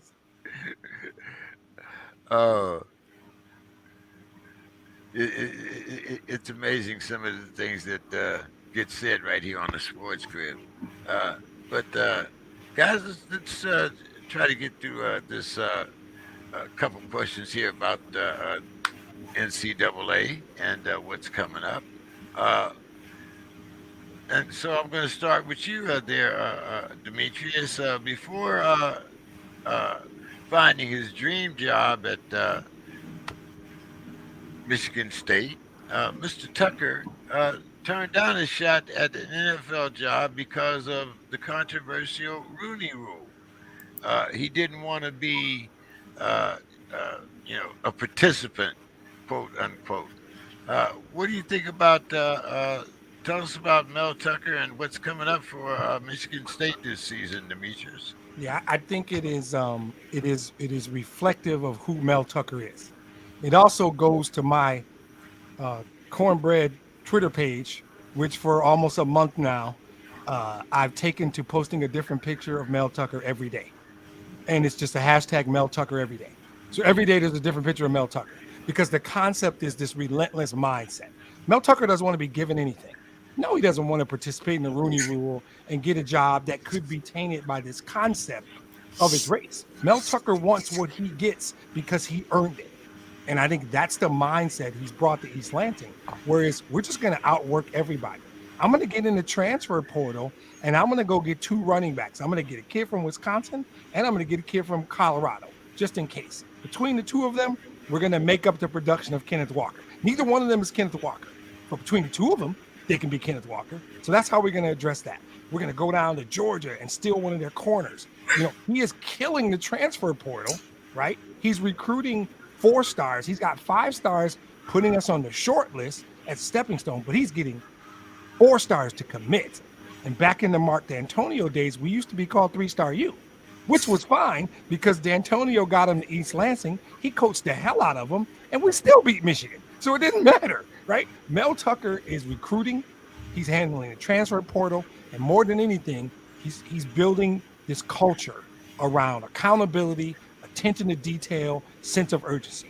Win this play, win this series, win this quarter, win this half. And guess what? You won the game, right? That whole culture. He does that in recruiting. He's in the transfer portal.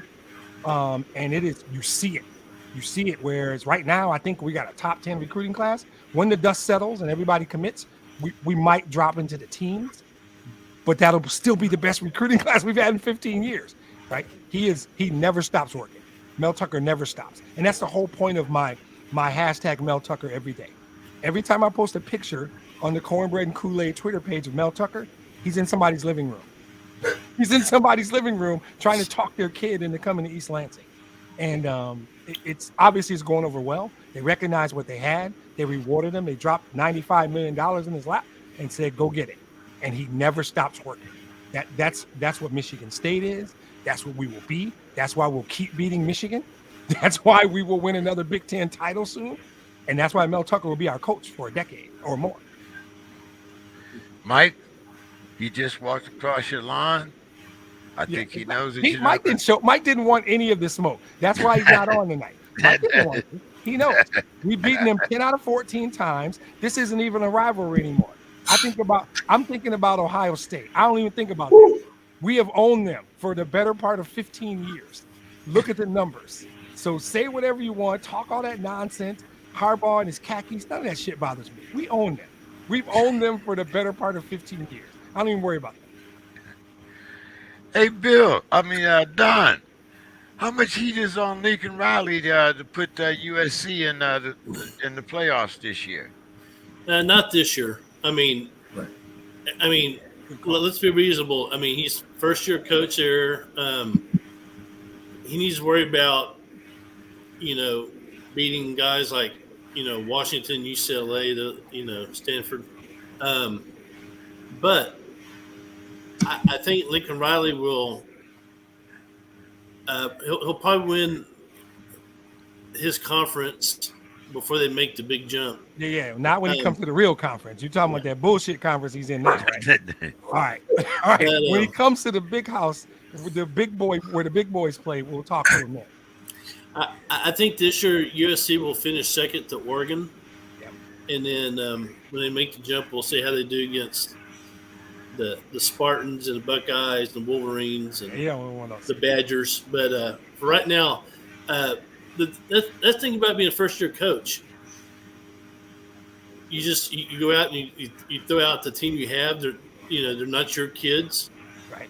They were recruited by other coaches, and so you just sit patiently and work your scheme and you get a 5 or 6 year contract for a reason. It's because they don't expect you to do anything in your first year. Well, it's like Longhorns. Went 5-6 last year. Very disgusting season, but Sark's the first year coach. He's using Tom Herman's guys, and he actually replaced 1/3 of his squad through the transfer portal in recruiting. So it's gonna be a different team. That's just the way college football is now. You have free agency and you have NIL, and it's a whole different ballgame than it was like 2 or 3 years ago. Yeah, Mel Tucker went 2-5 his first year. Then they went 11-2 last year. Exactly. That's how it worked. Sidebar: is Bijan going to win the Heisman, even though it's a quarterback award? Can he do it? If Texas wins 10 games and Bijan goes uninjured, I don't think he's going to win a Heisman, but he'll be in New York for the second. He'll be in New York, yeah. If they win 10 games, Bijan did not get injured. I can tell you that. So if he gets injured, they're not winning 10 games. Here's the thing. His backup is a guy named Roschon Johnson. Who's really good. Who is he runs kind of like Earl. He's not Bijan good, though. Bijan's the best player in the country. The linebacker in Alabama might be the best player in the country, all of football. Yeah, Will Anderson, yeah. Will Anderson's probably the best player in all of college football. But Bijan's got a shot at that award, though. Texas has a lot of they have a lot of weapons. They got 3 very solid receivers. They got. I like Xavier Worthy a lot. So do I. Yeah, I do too. Yeah, they're going to be a fun one. Sorry, I didn't mean to derail it, but I wanted to know if you thought Bijan could steal the Heisman from one of these quarterbacks. If he remains, uninjured and like I said, the thing about the Heisman, you can have a great player, and if you don't win 10 games, he's not going to get that attention. The Heisman's pretty much, he's the best player for Alabama. That's what it's been. So I think you can win the Heisman in 3 games. They're probably later in the season, but whatever your feature games are. If you bought Kenneth Walker was in that conversation because he scored 5 touchdowns against Michigan. Once he blew 5 touchdowns on Michigan, he was in the conversation the rest of the year. I don't know if he should have been, but he was. You need those 1 or 2 big games, and you're in the talk. We asked that question. I believe it was last week. Oh, sorry. Whether this would be the year that a running back would actually be able to come through and win the Heisman again. Uh, but Don wasn't here, and neither were you. So Yeah, I don't think they like to do back-to-backs. So Bryce Young's gonna have to be like over and above. He's basically got to outdo himself. His competition is last year's Bryce Young. So if he doesn't outdo last year's Bryce Young, they're not giving it to him again. Stroud obviously has a shot. Yeah. Stroud, I believe is the front runner, but we'll have to see how that goes. Bryce Young comes to Austin September 10th. Yep. We'll see him and Bijan on the same field. Okay. Bill, the Mountain West, meaning San Diego State, the Aztecs, they are now representing. They are number 35 in the nation. Bill, talk to us about safety C.J. Baskerville and San Diego State Aztecs. First of all, quiet as kept. They have one of the best coached secondaries in all of college football that people rarely talk about. I mean, year after year after year. I can go back to the Nate Barry days. I mean, they've always got at least one really intriguing prospect in that secondary. So I'm a big fan of San Diego State's group of defensive backs, and the Aztec backer or whatever, who's basically a hybrid player between safety and linebacker. They play that 4-2-5. So they've always got, three safety-ish players back there. But Baskerville is just a sophomore, right? So impressive young man. The guys who were draft eligible are in the secondary, Cedarius Barfield, redshirt freshman Dejon Malone, and Patrick McMorris are draft eligible. Avenger and Baskerville are just true sophomores. But yeah, good player. Listed at 6'2", probably a legit 6'1" and a quarter, about 201 pounds, runs well, from North Richland Hills, Texas. They do a good job of recruiting the kids that probably wanted to go to Texas or Texas A&M, whatever, but didn't get the interest back. But he's got a lot to recommend him. Good instincts, obviously still a young player, but has good size. Already has made a lot of plays as a freshman, right? And that's what you look for, right? The old coach is saying, if a dog will bite you, he'll bite you as a pup. Well, he definitely has some of that, right? He already showed that he is capable of being a playmaker on defense, even when he was essentially playing a lot on instinct. Played both safety and wide receiver in high school. Was on the track and field team in high school, both long jump and 200 meters. A solid 3-star. Somebody's making an illusion. You said Michigan State being 3-star U. When you get a 3-star at San Diego State, it hits differently. You get a 3-star at Michigan State, but it's a team built. There are 2.5-star programs, 2 and 3 stars mostly. But even as a freshman, was the leading tackler in one of the games last year. 39 total tackles, 23 solos, including a tackle for loss, 3 pass breakups, and an interception. Also had a 13-yard fumble recovery. I definitely saw that he's got future. He could be a future professional. I mean, like I said, still just a sophomore, true sophomore, right? Was in high school 2 years ago. So a lot is still going to happen. He plays on the boundary side, athletic, lanky, smart. What's not to like about athletic, lanky, and smart? Yeah, I definitely hear that. Should be good. Very interesting to see what happens to this young man, especially, like I said, playing out here in the Mountain West. But Don, I'm going to throw you in the hot seat. Just back off vacation. What did you think about the ruling? Deshaun Watson, the lady that was appointed, she had almost made it. Well, the NFL, according to most sources, the NFL knew back in June that Deshaun was only going to get a 6-game suspension.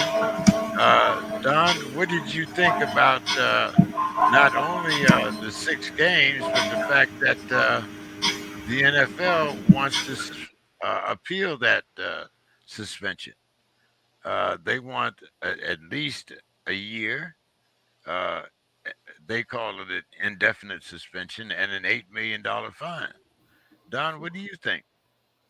Well, again, we we've always had discussion going back to several players. My thing is, um, the NFL. I know they have their own rules and everything like that, but before the NFL takes any action as far as fines and suspension, I would like to see like the guy have his day in court. And I'm talking about a real court, not the court of public opinion. I'm talking about a jury of the peers, defense, all that. If he's found guilty, suspend him for lifetime. I don't care. But I'm tired of these guys not getting their day in court. And I know Don, that. but Don, hold on. I know. Hold on. If you got 24, if you settle 24 cases, I mean, I can, if you had settled 2 or 3, that would be one thing. But you settled over 20 cases. The Texans, the NFL team, the Texans actually paid some of these alleged victims. Keyword alleged. Keyword alleged. No, that's not the key word. The key word is victims. It's not alleged. But hold on, Don. If am I going down and pay your speeding ticket if I'm not speeding? Why am I? Because you driving a company car. If you were speeding in a company car, your ass paying the ticket. Absolutely. That's how that works. Yep. But here's the thing. Do I need a day in court if I'm saying, hey, here's $1 million, here's 100,000, here's 200? Do I need a day in court? Money, so you don't have to have a day in court. That's the point. Okay, so earlier we were talking about if you had $70 million, what would you do? Well, rich people end up having to pay off some of these people that come out of the woodwork, making accusations. Now, I'm not saying Deshaun Watson's innocent. I am not saying he probably got a couple blow jobs, probably some hand jobs, whatever, happy endings. But who's to say that, 1 or 2 women, Don, I'm with that direction, right, and those other women say, "Oh, all I have to do is just say, hey, he touched me, or he put my hand on his penis," and so I'm going to be your friend right now, Don, and say, that's not how this works. That's not. So there's 2 different conversations. First of all, I'm gonna take care of the first one quickly. If you're saying 1 or 2 of them did that, it means 20 of them didn't. So that overwhelming number. But what we're really talking about, guys, is the shield. It's the National Football League protecting their brand. Yeah. The NFL doesn't give a rat's ass about those women. They don't. They do not. And that's not even me badmouthing them. I don't know if that's their job. They don't care about those women. They really don't give a damn about Deshaun Watson. What they want, they can't have people protesting outside their stadiums or boycotting their product because it costs them money. It damages the brand and it costs them money. So what they want to do is they want to set a precedent. If you do something like this in the future, we need you to understand we're going for a year. Now, they will give you this speech that we want it to be a deterrent. We want the next guy who's at the little happy spa or whatever, wherever you go to do that kind of thing. We want that guy to realize this could cost me a year of my career. We want it to be a deterrent so he doesn't do it again. That's a bunch of happy horse shit. They don't care about any of that. They don't want ESPN leading SportsCenter for the better part of 2 years with one of their teams talking about sexual assault on women. They don't. That's not good for the brand. It's not. And so that's what they want to say. We're against this. We care about women. We're going to wear our pink shoes in October. We care about. They don't give a damn. They're setting a precedent. They can't. And the NFL was kind of absent when what's his name? Name it. Patriots. Dan Snyder. No, Ursay got in trouble. I'm talking about Jacksonville's Patriots. coach. Robert Kraft. Exactly. Yeah, he was doing the same thing in the massage parlor in Florida. He did. Yes. So the rules you hold yourself to are not quite the same as the rules you're trying to hold you. Why? People don't know that. People know Deshaun Watson. And, People barely know Robert Kraft's name outside of Boston, right? So and, if he's not and killing not the brand, only that, but you have to look at how the demographics of the NFL audience has changed. 10 years ago, 15 years ago, it was predominantly men that were watching. Now, 50% of the audience is women.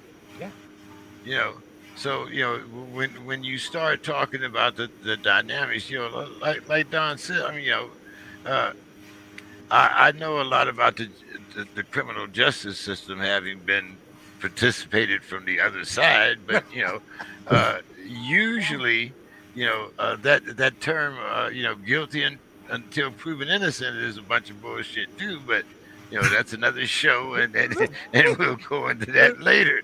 it's But actually the opposite. But I get what you're doing. yeah, Yeah.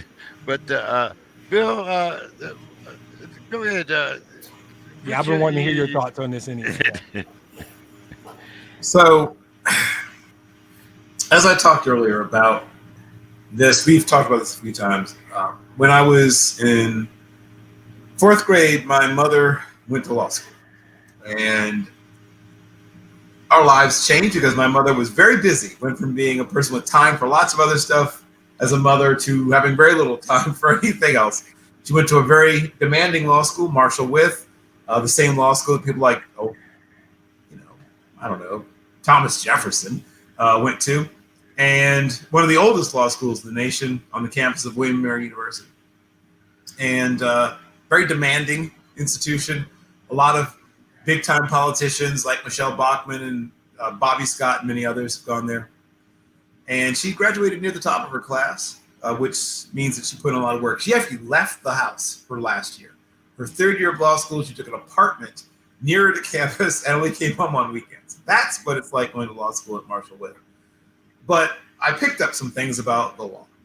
And I began to realize for a while, she was a prosecutor, what we call a state's attorney. Well, they don't call it that. A Commonwealth's attorney, in the state of Virginia. And I began to realize what they decide to do and what they decide not to do. Now, when Sue Robinson was handed this, she did what lawyers do, what judges do. She said, well, what's the precedent, right? You're not saying I'm out here to blaze a new trail. You don't say I'm out here to be like Hammurabi and hammer out a code of justice. I'm not going to be creating this Solonic, code where I bring out the scales of justice myself. No, you say what has happened before and what have the punishments been in the past. Well, for this, what was the punishment for that? What was the punishment for this? This is somewhat similar. What was the punishment for that, right? Well, this is somewhat similar. And she looked at a bunch of different precedents of how they've handled similar cases. And she said, well, your guys' system sucks. She didn't put it quite that way, but that's kind of what she meant. Your guys' system sucks. But going by the sucky system you have in place, this is what this calls for, right? She worded it differently, but that's what she's saying. Looking at the current sucky system that you use, this is what this should be. Yeah. Now, she has said you should probably unsuck your system so that this doesn't happen in the future, sorry. But based on what you've done in the past, this is what would be commensurate with all the other somewhat similar cases. She said she believed sexual assault had taken place, but that had been nonviolent or, essentially. And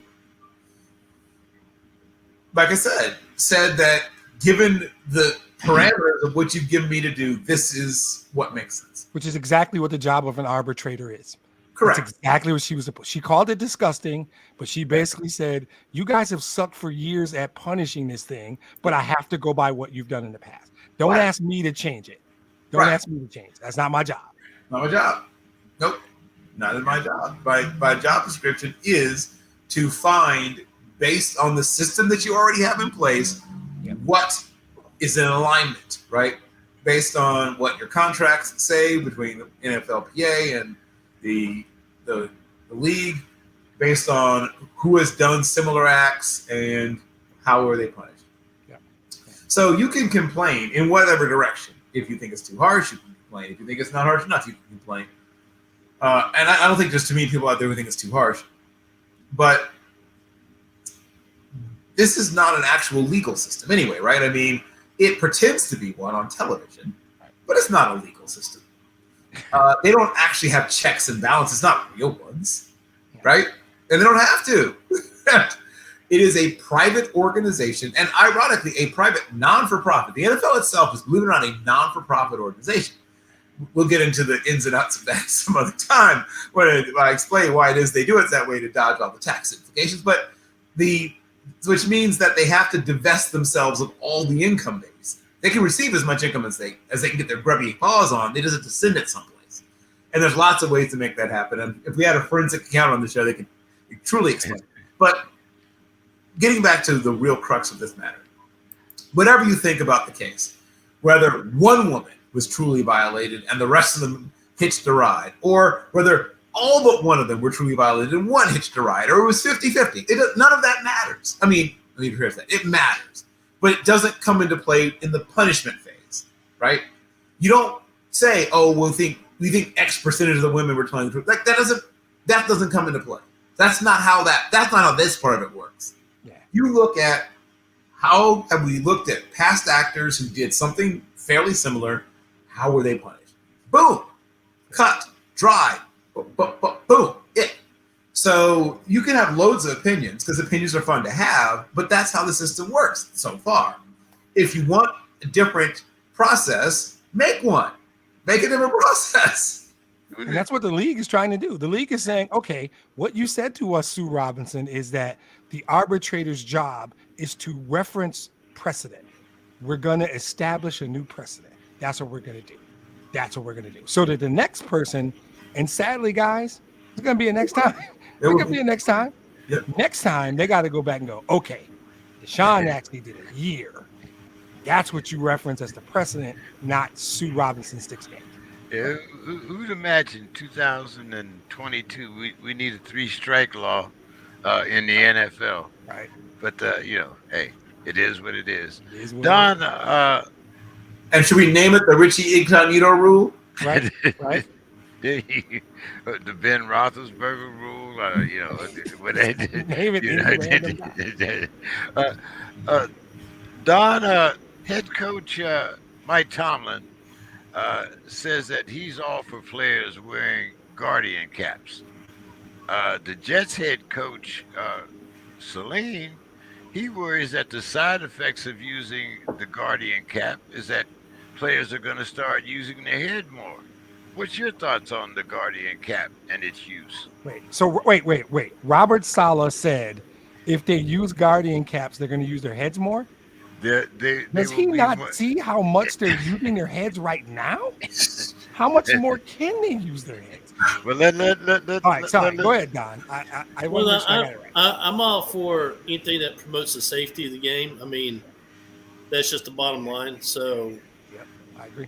I don't really have a whole big issue with that, but that's kind of a crazy thing to say about use their heads. I mean.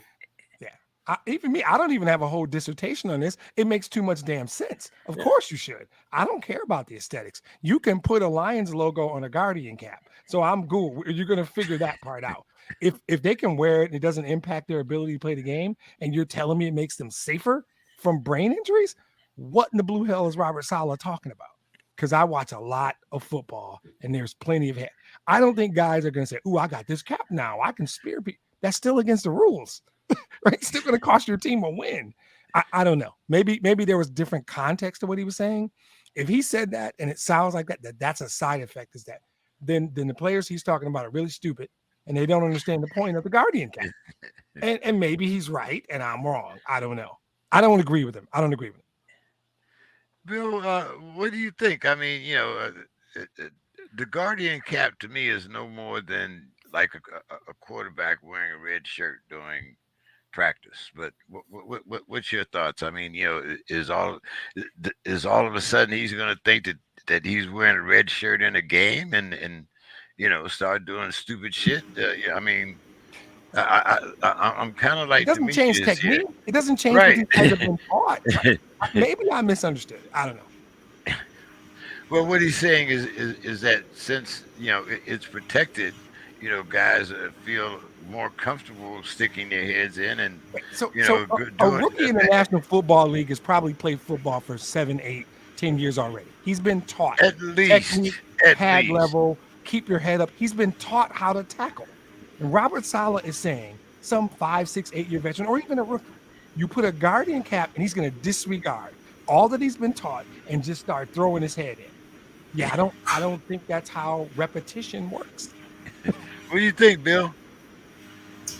If he truly believes this is true, and I hope he's been somehow misquoted or something, it means, one, he does not trust the coaching his players have already received, and definitely doesn't trust his staff apparently to coach players, because literally at age 6 or 7, you're being taught, see what you hit what you see. I know I was at age 6. I must assume when we still speared people on a regular basis, but I must assume because, I grew up, loving guys like Larry Wilson and Donnie Shell and whatever. So these are guys that, use their forearms and heads a lot. And I was undersized anyway. I had to use what I had. But I must assume that now, with all of the emphasis that has been put on taking the head out of tackling and all sorts of stuff, to say this now, and the way the game is played now, it's perplexing. So I'm just going to say, I'm going to assume that something was misunderstood. Something was lost in translation. Yeah. It defies the logic of technique. There's still rules, by the way. There's still like technique that they've been taught, and there's still like concern for your fellow player. It's like, now I can knock you unconscious because you have a guardian cap on, so I can spear you in the helmet. No, these guys care about each other, and there's rules, and there's proper technique to keep yourself safe and your coworkers safe. I don't know, but I think Bill made the best point that I actually missed. He's making a statement about his own coaching ability and his staff, if he truly believes this. The article is on Yahoo Sports. I don't want to read that nonsense. I just want to assume I just don't want you to think that I'm just throwing some. Oh no, I believe you. I believe you. I'm gonna take some drugs and pretend I never heard that. It was just like what was the other subject that we broached? Something about coaching, but anyway. Let's see. Oh, Bill. Don. Your boy turned 45 yesterday. When did he become your boy, Don? When did he become your boy? What's that? Tom Brady. He turned 45 yesterday. How many more years do you think he's going to play, Don?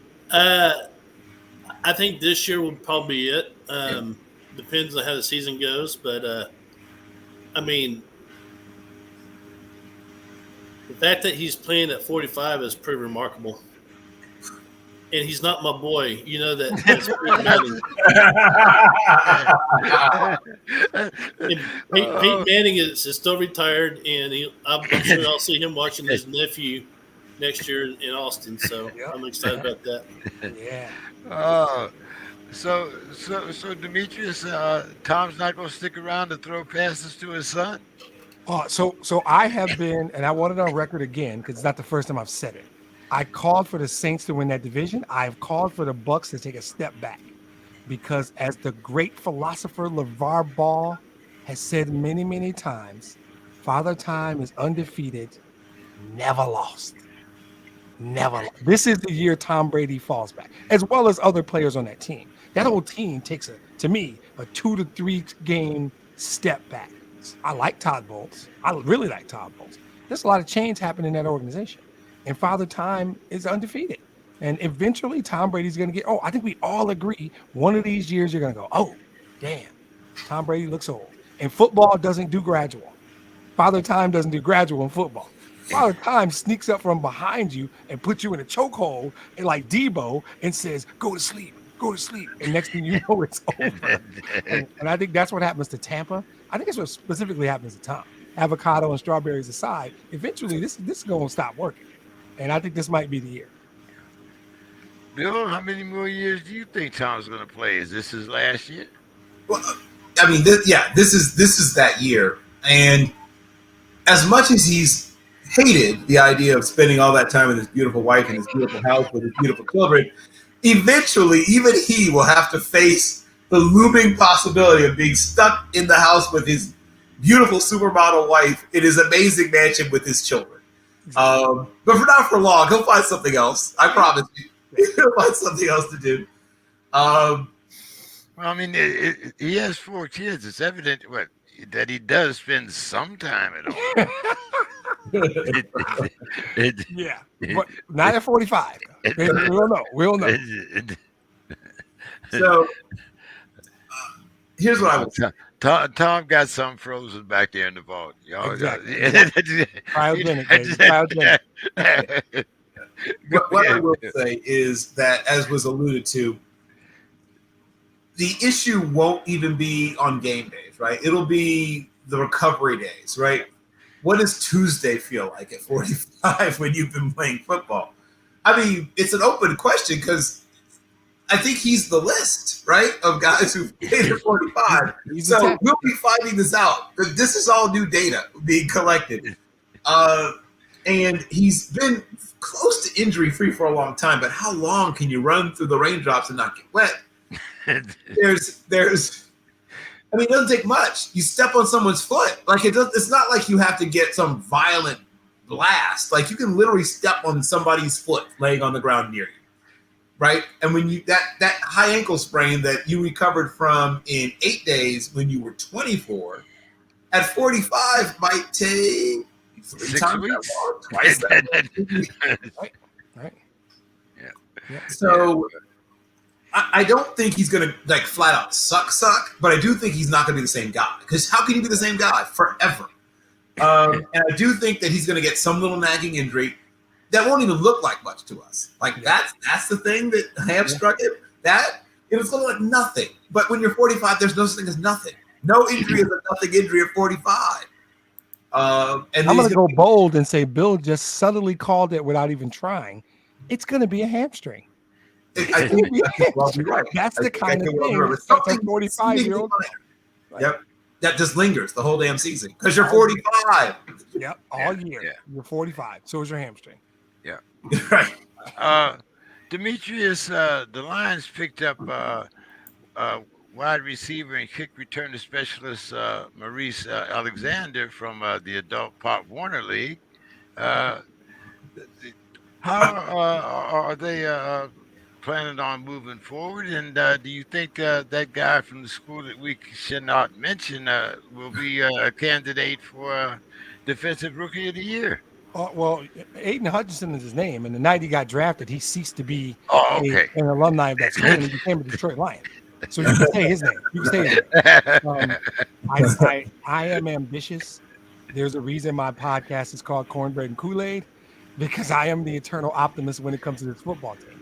I do believe, and I will say to you, due in large part because of the return from injury of a guy named Romeo Okwara, the return of a guy named Charles Harris, and the emergence of 2 young tackles named Aleem McNeil and Levi Onwuzurike, that Aiden Hutchinson and a 3rd-round rookie named Josh Pascal out of Kentucky.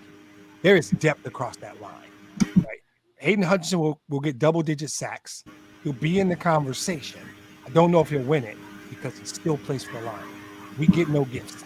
Right? You have to overachieve to get that as a Lion. He will be in that conversation. In terms of the wide receiver, we kick return help only because we have a guy named Khalif Raymond, Khalif Raymond might compete for a slot receiver role. So we might not want Khalif returning kicks because he might be playing more slot.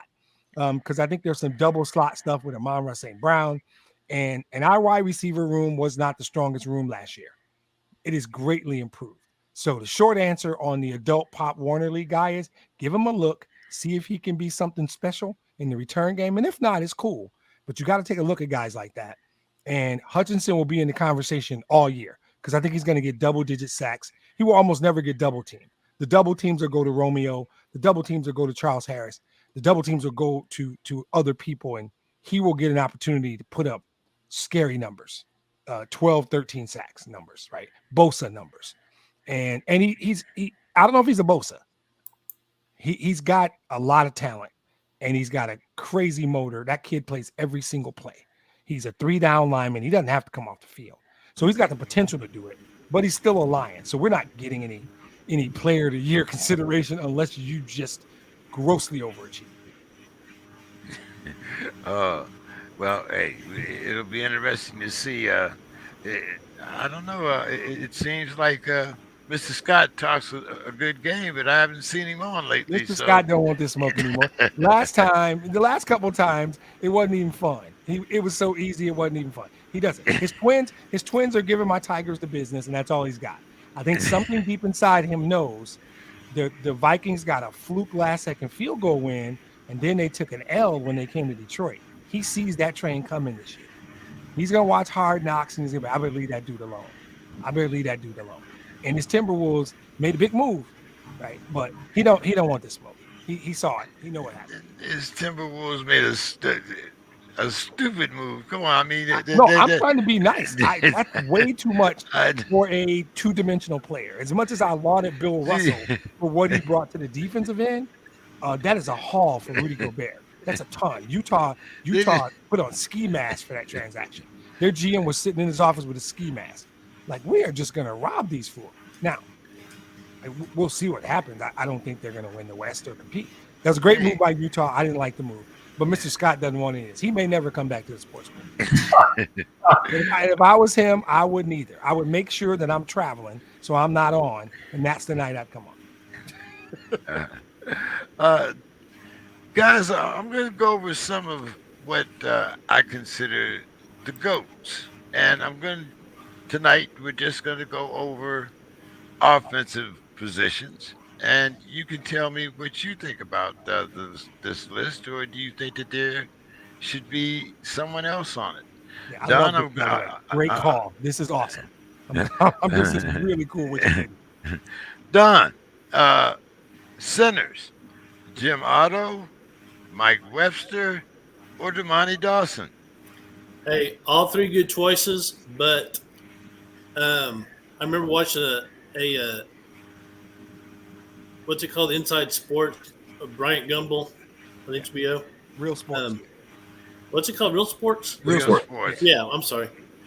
And many years ago, he did one on Jim Otto and talked about all his knee surgeries and how he still went up there and he wrapped his own. I mean, that dude was freaking.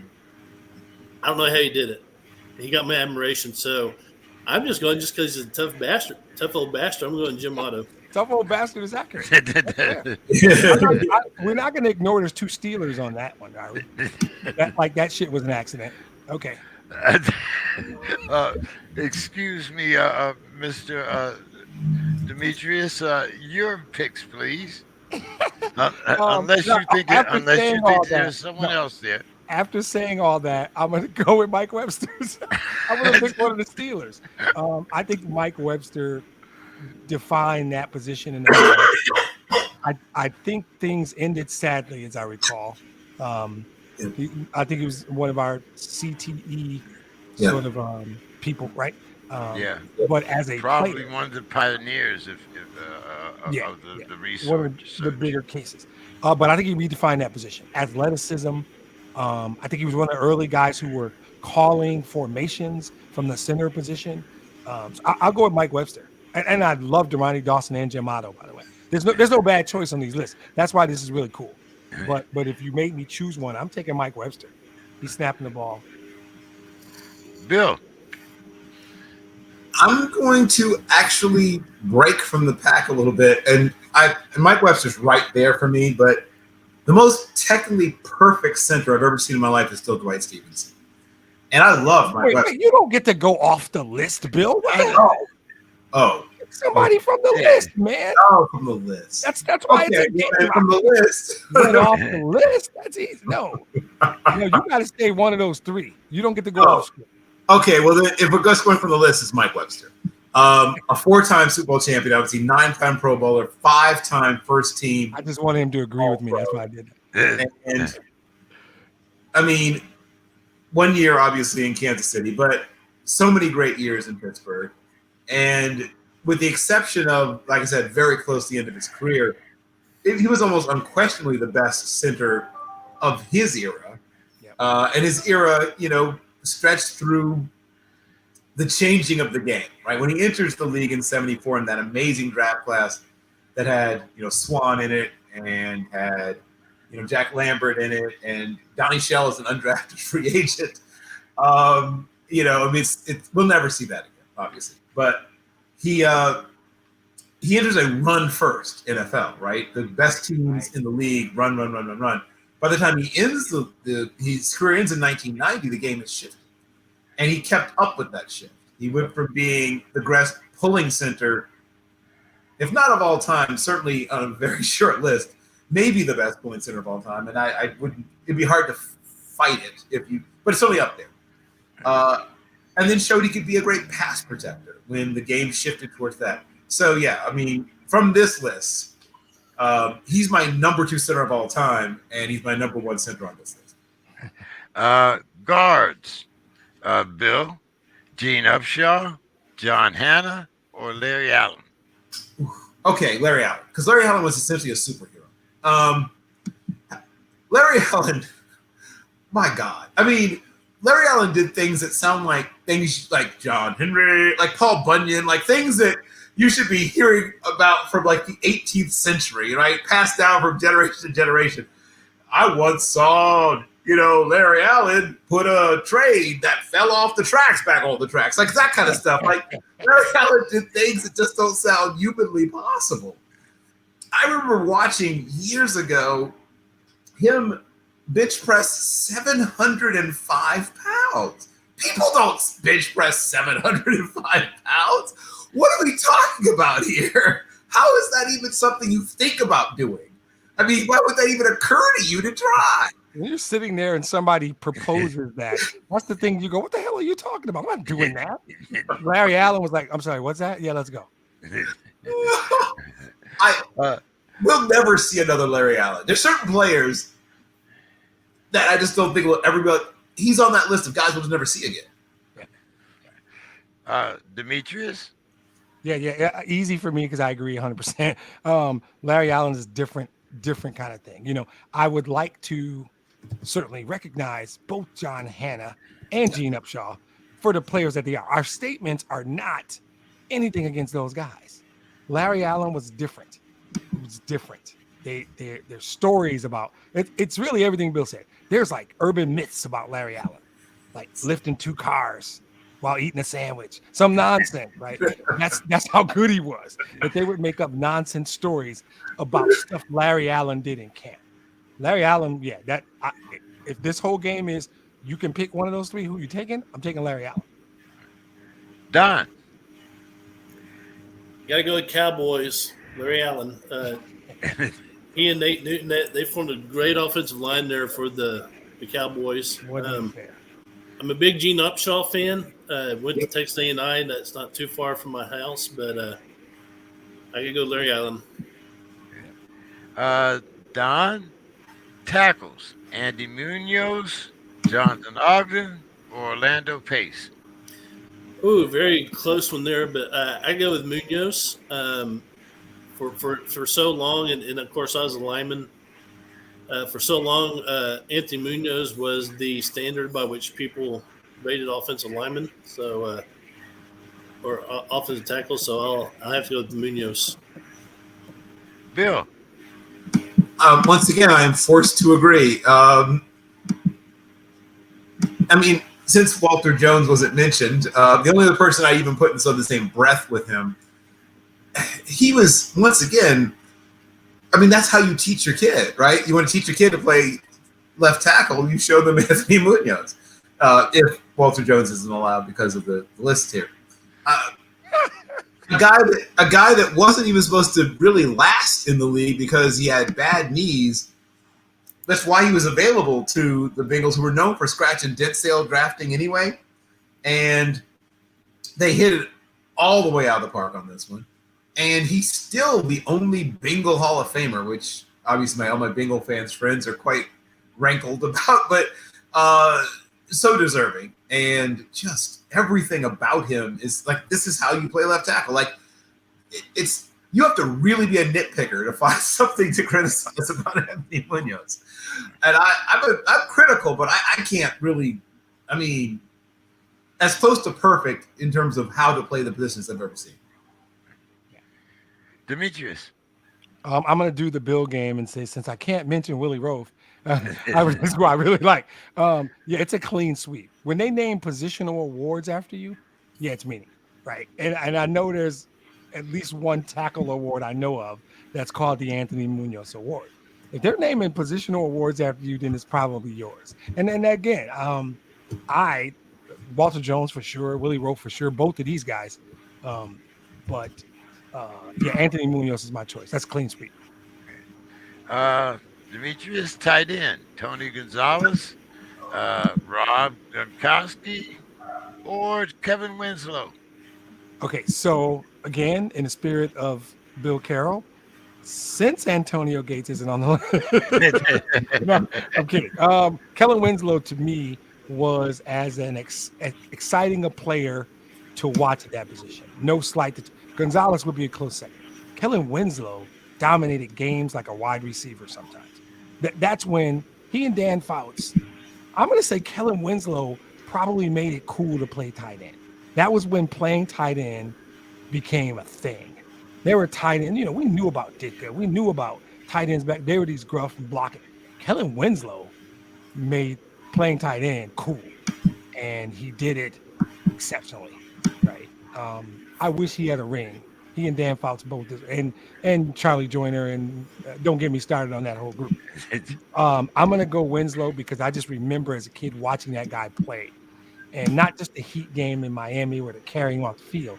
He would dominate games. He would, and I believe he could play today. I believe he would excel today.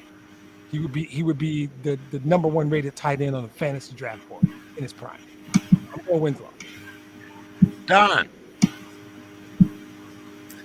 I go with Tony Gonzalez on this one. Kind of like Munoz, he was the standard by which people rated tight ends, and so I go with Tony Gonzalez. Yeah, can't argue the choice. That's good. Although I'm a big Rob and Kellen fan, but I'm just saying. Yeah. Bill. Yeah, this is going to be not your most exciting segment, unfortunately, Don. See, now I'm doing it, James. Kellen Winslow is the guy that I first identified when. I saw some other guys who were good. I saw a very underrated Russ. What's his name in New England? Who was really good for a long time. Russ. One of the first really good athletes at the position. Russ. Oh, my tongue too. Oh, it's killing me. He was a Hawaiian, I think. Oh my God, I could see him in my mind. But don't worry about it. The point is that, I'd seen other good tight ends, but this was the guy, Charlie Young. I'd seen other good tight ends, but this is a guy that was wow. This is a offensive juggernaut position if you have the right guy playing it. Russ Francis. Whew, Jesus. Russ Francis. Yes. Whew.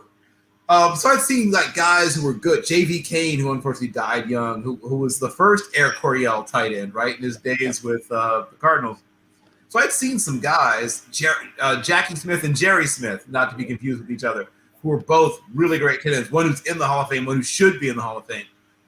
But it was when Kellen Winslow came along, I was like, there's the archetype. Yep. There it is. Yeah. What what we talked about Munoz, what some of the other guys were at their position, that's what he was. Yep, agree. Okay.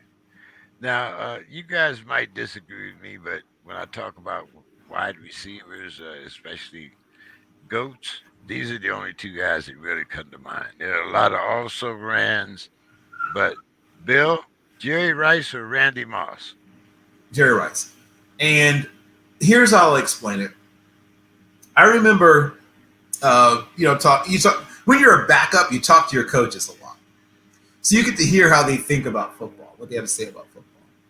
And he said, I love talent, but I trust people I can trust. Yeah. And as ridiculously talented as Randy, if you said who was the most talented wide receiver you've ever seen, it's a different answer. But you didn't ask that. You said the greatest. And though he wasn't the most talented wide receiver I've ever seen, maybe the greatest football player I've ever seen, period, might have been Randy Moss. And might have been Jerry Rice. And Randy Moss was very, very good. I mean, Jerry Rice had 2 Hall of Fame careers. If you divide his career into 2 separate halves, both of those guys get into the Hall of Fame. And frankly, as good as Randy was, you can't say that about him. He had a couple of years where he was not really doing much. And it really took until Jerry's about 41 till he stopped being a really productive player. I mean, we see what Tom Brady's doing, but think of what Jerry did at his position, which is a running and cutting position. For 18 years, he was really good. And for about 11 years, he was flat out dominant. Like, oh, sweet God, why is he still dominating? It's so hard to dominate. He enters the league dominant. He's dominant for literally an entire decade plus. And then when he stops being quite Jerry Rice, he starts moving around the league, has another couple of still pretty redonkulous years with the Raiders when he's old, very, very old. One of the oldest receivers ever to strap it on, and he's still really good. He's still the second best receiver on a good team. I mean, it took, and he was one of the guys that was going to do it until they told him to stop. Finally, when he got to Denver, they told him to stop, right? They said, okay, Jerry, there's no more mountains to climb, or in your case, sprint, right? There's no more. You've done everything twice. Right. No one will ever touch any of your records. These records are so stupidly out of touch that even with the way the game has changed, they throw the ball more and all this stuff, but I mean, nobody's on pace to touch any of Jerry's records. Nobody is. It's not really that. This is the one that's the easiest for me. This is clearly the easiest. This answer was the same 10 years ago. It'll be the same 10 years from now. It'll be the same 20 years from now. This is the easy one. Don can have all the time he wants. This one's too easy. Don, Jerry, or Randy? You better not say Randy Moss, man. No, Jerry Rice. Jerry Rice is the quintessential receiver. Not near the athlete that Randy Moss was, but you know what? Jerry Rice, I think he ran like a 4.7, 4.7. He wasn't even that fast, but he got open, ran great routes, and he's the greatest. Okay, Don. Quarterback. Tom Brady, Joe Montana, or Peyton Manning. Or as they say in Texas now, Arch Manning's uncle. This could be a surprise to y'all. I'm going to go with Joe Montana. As far as I know, well, he won the national championship in college. And he won all those Super Bowls. He doesn't have the rings that Brady does, but Bill, correct me if I'm wrong, but he never lost a Super Bowl, did he? 4-0. Or 4-0. 4-0. Yeah. So, Tom Brady has more Super Bowl wins, but he also has more Super Bowl losses than Joe Montana. Joe Montana, they got could engineer a comeback like no one else. So I'm going to go Joe frickin' Montana. Bill. Brady has more Super Bowl losses as a starter than all but 2 quarterbacks. So one of those fun facts, right? Only Kelly and Tarkenton have more Super Bowl losses. So we don't talk about that nearly enough. But for a long time, I pushed back against the Brady thing as long as I could. And I loved Montana. And I'll admit, I'm still one of those people that longevity still matters to me because football is so hard a sport to have longevity, right? In baseball, it's a grind, right? You play a lot of games, but there's no Aaron Donalds trying to knock your spleen out of your body in baseball. There's no Julius Peppers chasing you down and tossing you aside. Like there's nothing like Lawrence Taylor you're going to face on a baseball diamond. And basketball, once again, can pound on your body. A lot of travel, running and jumping. But there's just nothing that compares to what like Jack Tatum did to people in basketball. The closest would be Kermit, Washington punching Rudy Tomjanovich, just by the closest. And that was literally a one-off. Like there's one event in the history of the sport that compares to what happened week after week for years in football in terms of the sheer violence. So I'm going to admit that Thomas Edward Patrick Brady Jr. has worn me down. I pushed back as long as I could. I really did. I named other people for a long time, and then he just kept playing. He just kept playing and playing at a high level. There are people who are graduated from college who were born after he entered the league, who graduated from college. This is insanity. Why is he still doing this? But whatever. I mean, he really, really doesn't want to spend time in that beautiful house with his beautiful family. He's demonstrated that in so many different ways. But damn kids, man. Them damn kids. He didn't last 20 days with his kids. But yeah, I mean, he just to be able to play at a high level that long is just no one's ever done it. And once again, like with Rice, I don't think anyone else ever will do it, quite frankly. Demetrius? Oh, I'll just be quick so we can hurry up and get to Barry Sanders. I'm going to go with Tom Brady also, and Bill covered it all. Let's get to the running backs. Just to show you guys that I was not being prejudiced, you notice I also included a clown on this list. I do. So only the greatest clown ever, though. like the clown that if you saw him in an alley, you would call him Sir. Sir Clown. Demetrius. Yes, a Ranger Hayes. There we go. There we go. He heard we were going to talk about Barry Sanders, and he came in the room. Did somebody say Barry Sanders? So go ahead, Demetrius. Jim, Barry, or Walter? Obviously, I teed up where I'm going. Is it biased? Sure. Am I wrong? Nope. Jim Brown was amazing. Walter Payton was sweetness. He was great. Walter Payton probably needed a couple more years. I just don't think, and Bill said this about a couple people already, you will never see another. There's something important about you never saw anybody before him, and you will never see another. There'll be some great running backs in this league. There are great running backs in this league now. Jim Brown's phenomenal. Emmitt Smith was great. It was really good. There will never, ever be anybody like Barry James Sanders. Never, ever. And I know his dad thought it was Jim Brown. Told him all the time. I watched probably every play of his career. 98% of his career. And I got a package I can send you guys. It's 3 minutes long. These are just his best 12 or 15 runs where he's embarrassing people, making guys lose their shoes, making guys twist around like they don't know where they are. Just embarrassment stuff.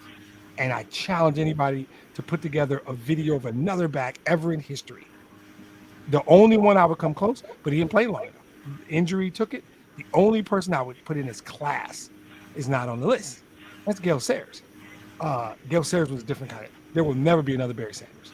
And I'll leave it at that. We can have the debate if you want. I challenge you to show me anybody who did the stuff on the football field that Barry Sanders did. Bill. Brown, Barry, or Walter? So I love all three, and it's sort of like asking someone to choose between their favorite children, but I'm going to choose my favorite child. In this case, it's the eldest child, James Nathaniel Brown. I'm not even going to talk a lot about his NFL career. I'm going to talk about some of the things he did at Syracuse. So imagine this. He's one of the greatest running backs the world's ever seen, but he's in 1955, he's fifth in the National Decathlon Championship. He averaged 11.3 points in basketball. He was a two-time first-team All-American in lacrosse. Scored 43 goals in 10 games, which was second in the nation. He was so dominant that they changed the rules. The Jim Brown rule in lacrosse came to require that a player keep their stick in constant motion instead of holding it close to their body and just running through everybody, right? He's in the Lacrosse Hall of Fame, right? Some people think he might be the greatest lacrosse player of all time. He's breaking the rules right now. He's talking. You asked for the greatest running back, and Bill is giving us his accomplishments as a lacrosse and basketball player. I think that's breaking the rules. Let it in track while It's we're some at it. bullshit. I think this is breaking the rules. And clearly our friendship doesn't matter as much to Bill as I thought it did. It should have been an easy answer. I know what Ranger Hayes is going to say when he gets the mic. I know what he's going to say. And I'll give one last sort of thing that enough people know about. So he and I share something in common. We both were lieutenants in the U.S. Army. Believe it or not, he also was in ROTC. With all the other stuff, I don't know where he found time. Did he sleep? With all the other things, he also was in ROTC. How in the heck is he doing all this? I thought I was decent at managing my time in college. I mean, I just want to hit on a couple of things. No one will ever average 104.3 yards rushing per game again for their career. No one will. He's it. That's a list of one. No one else will do that. He's obviously been an MVP, 8-time rushing yards leader. Nobody will ever do that. A 9-time Pro Bowler, 8-time first team All-Pro, Rookie of the Year, 3-time MVP at the fullback. To be honest, at the fullback position. Now, obviously, no fullback will ever be an MVP again, let alone 3-time. NFL scoring leader. I mean, the accolades almost begin to sort of like numb you. That's why I didn't spend much time on them. Almost begin to numb you. I just want to make it clear that when we talk about the greatest all-around athletes of all time, he deserves to probably be on that list as well. And I love Barry Sanders. I really do. And he's my number 2 all time. But since they're both on the list, I got to go with my number 1 all time. Don. Well, so I'm going to go with the guy that had 3 Super Bowl rings, Super Bowl MVP, most valuable player, 4-time All-Pro, all-time leading rusher in the NFL, Mr. Emmitt Smith. He ain't on the list either, Don. I applaud you for pulling a Bill Carroll, though, Don. But that was a straight up Bill Carroll. It was. But yeah, so imitation's the greatest form of flattery, Bill. So because the greatest running back of all time is on the list, I'm gonna go with the guy that he took over, Walter Payton. Sweetness. Only because Barry retired early.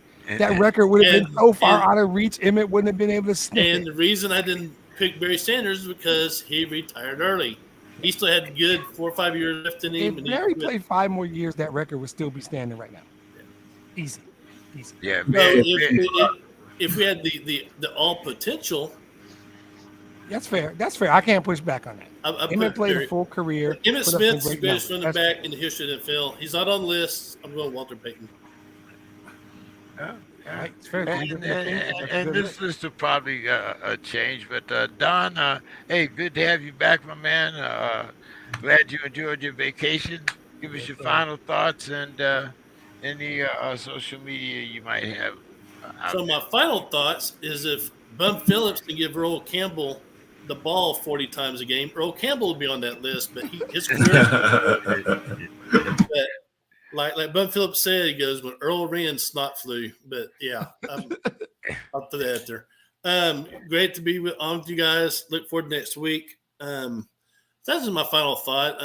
We got a lot going on in the world, and World War III might break out in Taiwan. Who knows? But if we're all here next week, I'll be here, and hopefully we can get some more of the fellas on, and because college football season is coming up, and Spencer will be back next week talking Alabama. Yeah. I have a feeling Spencer's going to be batshit crazy once football starts. We've gotten tame Spencer so far. Yeah, when they start playing real games, Spencer's going to be a different cat. Yeah. Dylan promised that he'll be back soon, and Chris will be back next week along with Mike. Don't forget, you guys, I hope everybody got their invitation to the Sports Crib ESPN League. Join. We're going to have our draft right here live on the air on the 25th of August. Love it. So Bill, your final thoughts for the evening, my man. Is Bill still here? We'll get him in a Bill. sec. I'm going to take the microphone, Bill. I got my final thoughts teed up. Bill. Wait. Wait, I think he's coming back. Bill, are you there? He's muted himself again. He is. I'm telling you, he's scouting some HBCU Bill, linebacker for next year's draft. Unmute yourself, Bill. You're muted. He is. He's watching 40 tapes, man. You know, I'm jumping in. Okay, so Go ahead. So I mentioned this before. I'm doing it again. I did it back in April, but Saturday, the Detroit Lions are retiring the number of Lou Whitaker, right? And maybe it's just me because I'm from Detroit and everybody doesn't know how good Lou Whitaker was. I need for somebody in the Baseball Writers Association of America to create a mechanism where, okay, we get you guys have rules, but a fan, I'll write an essay, I'll do a PowerPoint, whatever it takes to get a player back on the ballot. I don't know how this works. Once you're off, I think you're off. And I think there's a veterans committee. There needs to be a fan mechanism so that once a year, the baseball writers will consider a 1 or 2 fan presentations for a guy, right? And I don't think in the case of Lou Whitaker, I'm off base. I think Lou Whitaker, he is in the first room of the Bill Carroll Hall of Very, Very Good. I think we need to pick his bust up, carry it across the street, and put it in the real hall. I think he was quiet, but 19 seasons, he had 19 seasons where he was just very good. And true greatness, as Bill's mentioned with Tom Brady and others, encompasses longevity. And if you're really, really good for 19 years, aren't you great? Right? I mean, his numbers compared to any second baseman in the hall, with the possible exception of Joe Morgan. But there are guys in the hall whose Roger speak, but yeah. Sorry, okay, gotcha. Lou Whitaker's numbers compared to a lot of guys that are in. His numbers are better than a lot of guys that are in. I don't know why he falls off the ballot forever and can never be considered again. So I'm not at this point. They have their process. I think they need to come up with a mechanism that says, hey, once a year, we're going to let fans submit like I said, a PowerPoint or an essay, and we'll consider 1 or 2 guys. Because I'd write the Lou Whitaker essay tomorrow, and it would be the bomb. I'm telling you, it would be great.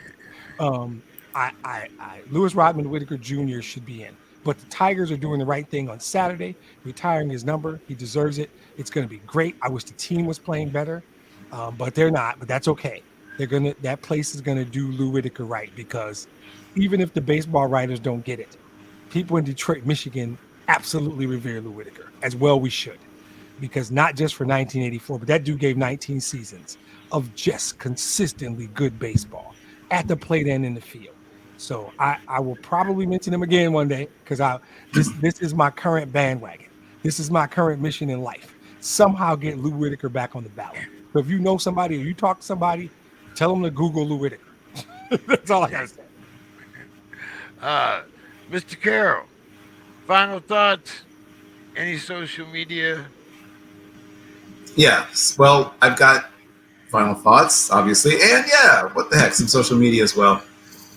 So I'll begin with, on this date in 1984, a young man named Carl Lewis won a gold medal in the 100-meter dash at the Los Angeles Summer Olympics.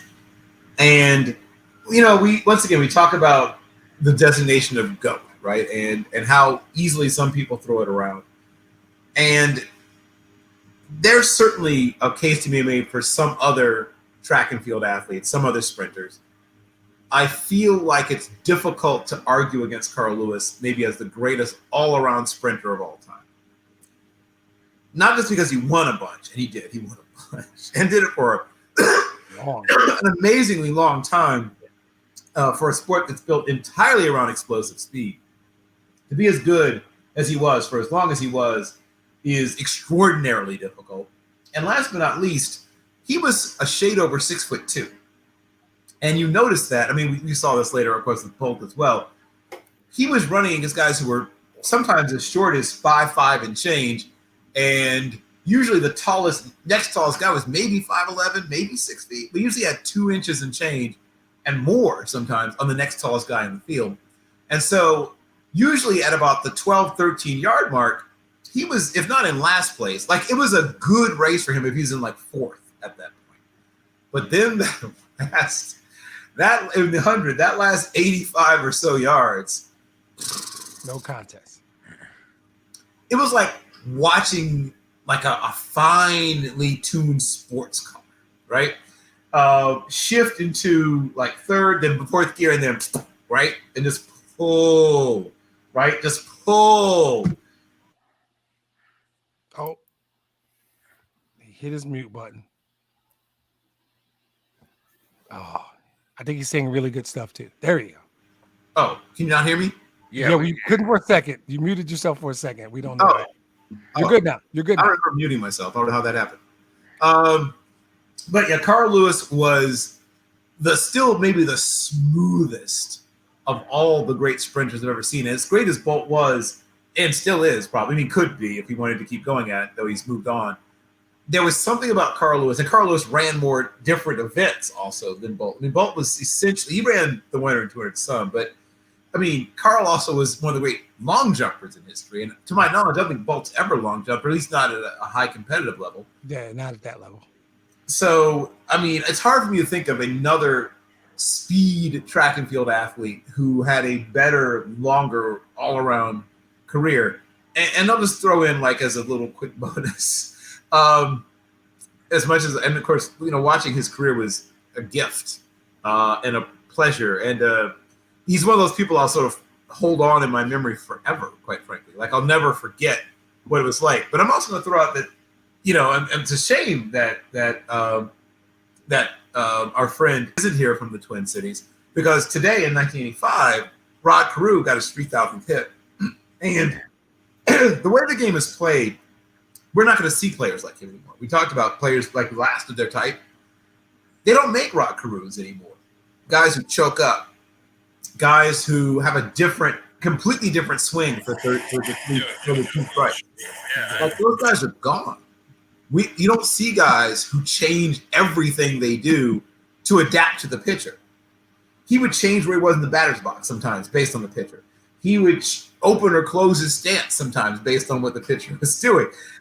Guys just do what they do nowadays. Rod Carew was like one of the great scientists and tinkerers in hitting, and I would pay good money to be tutored, even at this age, though it wouldn't do me any good. But I'd still pay good money to be tutored by Rod Carew on how to handle a bat in the batter's box. One of the most gifted handlers of the bat I've ever seen, and one of the greatest, maybe the greatest, certainly one of the 3 or 4 greatest contact hitters the game's ever seen. Yeah, absolutely. All right, guys. Well, hey, once again, another Thursday comes to an end. Like I said, make sure you get your invitations, answer your invitations. We'll get on the league. And I look forward to talking to everyone again next week. Demetrius, you're not going to Mars or anything, you know. Good. I'm here. I'm in. All right. All right. Good show, fellas. Talk to you next week. All right. Talk to you later. night. See you later, Don. Yep. Have a good night. So you emailed us the league invites? Yeah. Okay. Yeah, you should have one. I'm sure I do. I'll check my email. All right. Talk to you later. Talk to you later.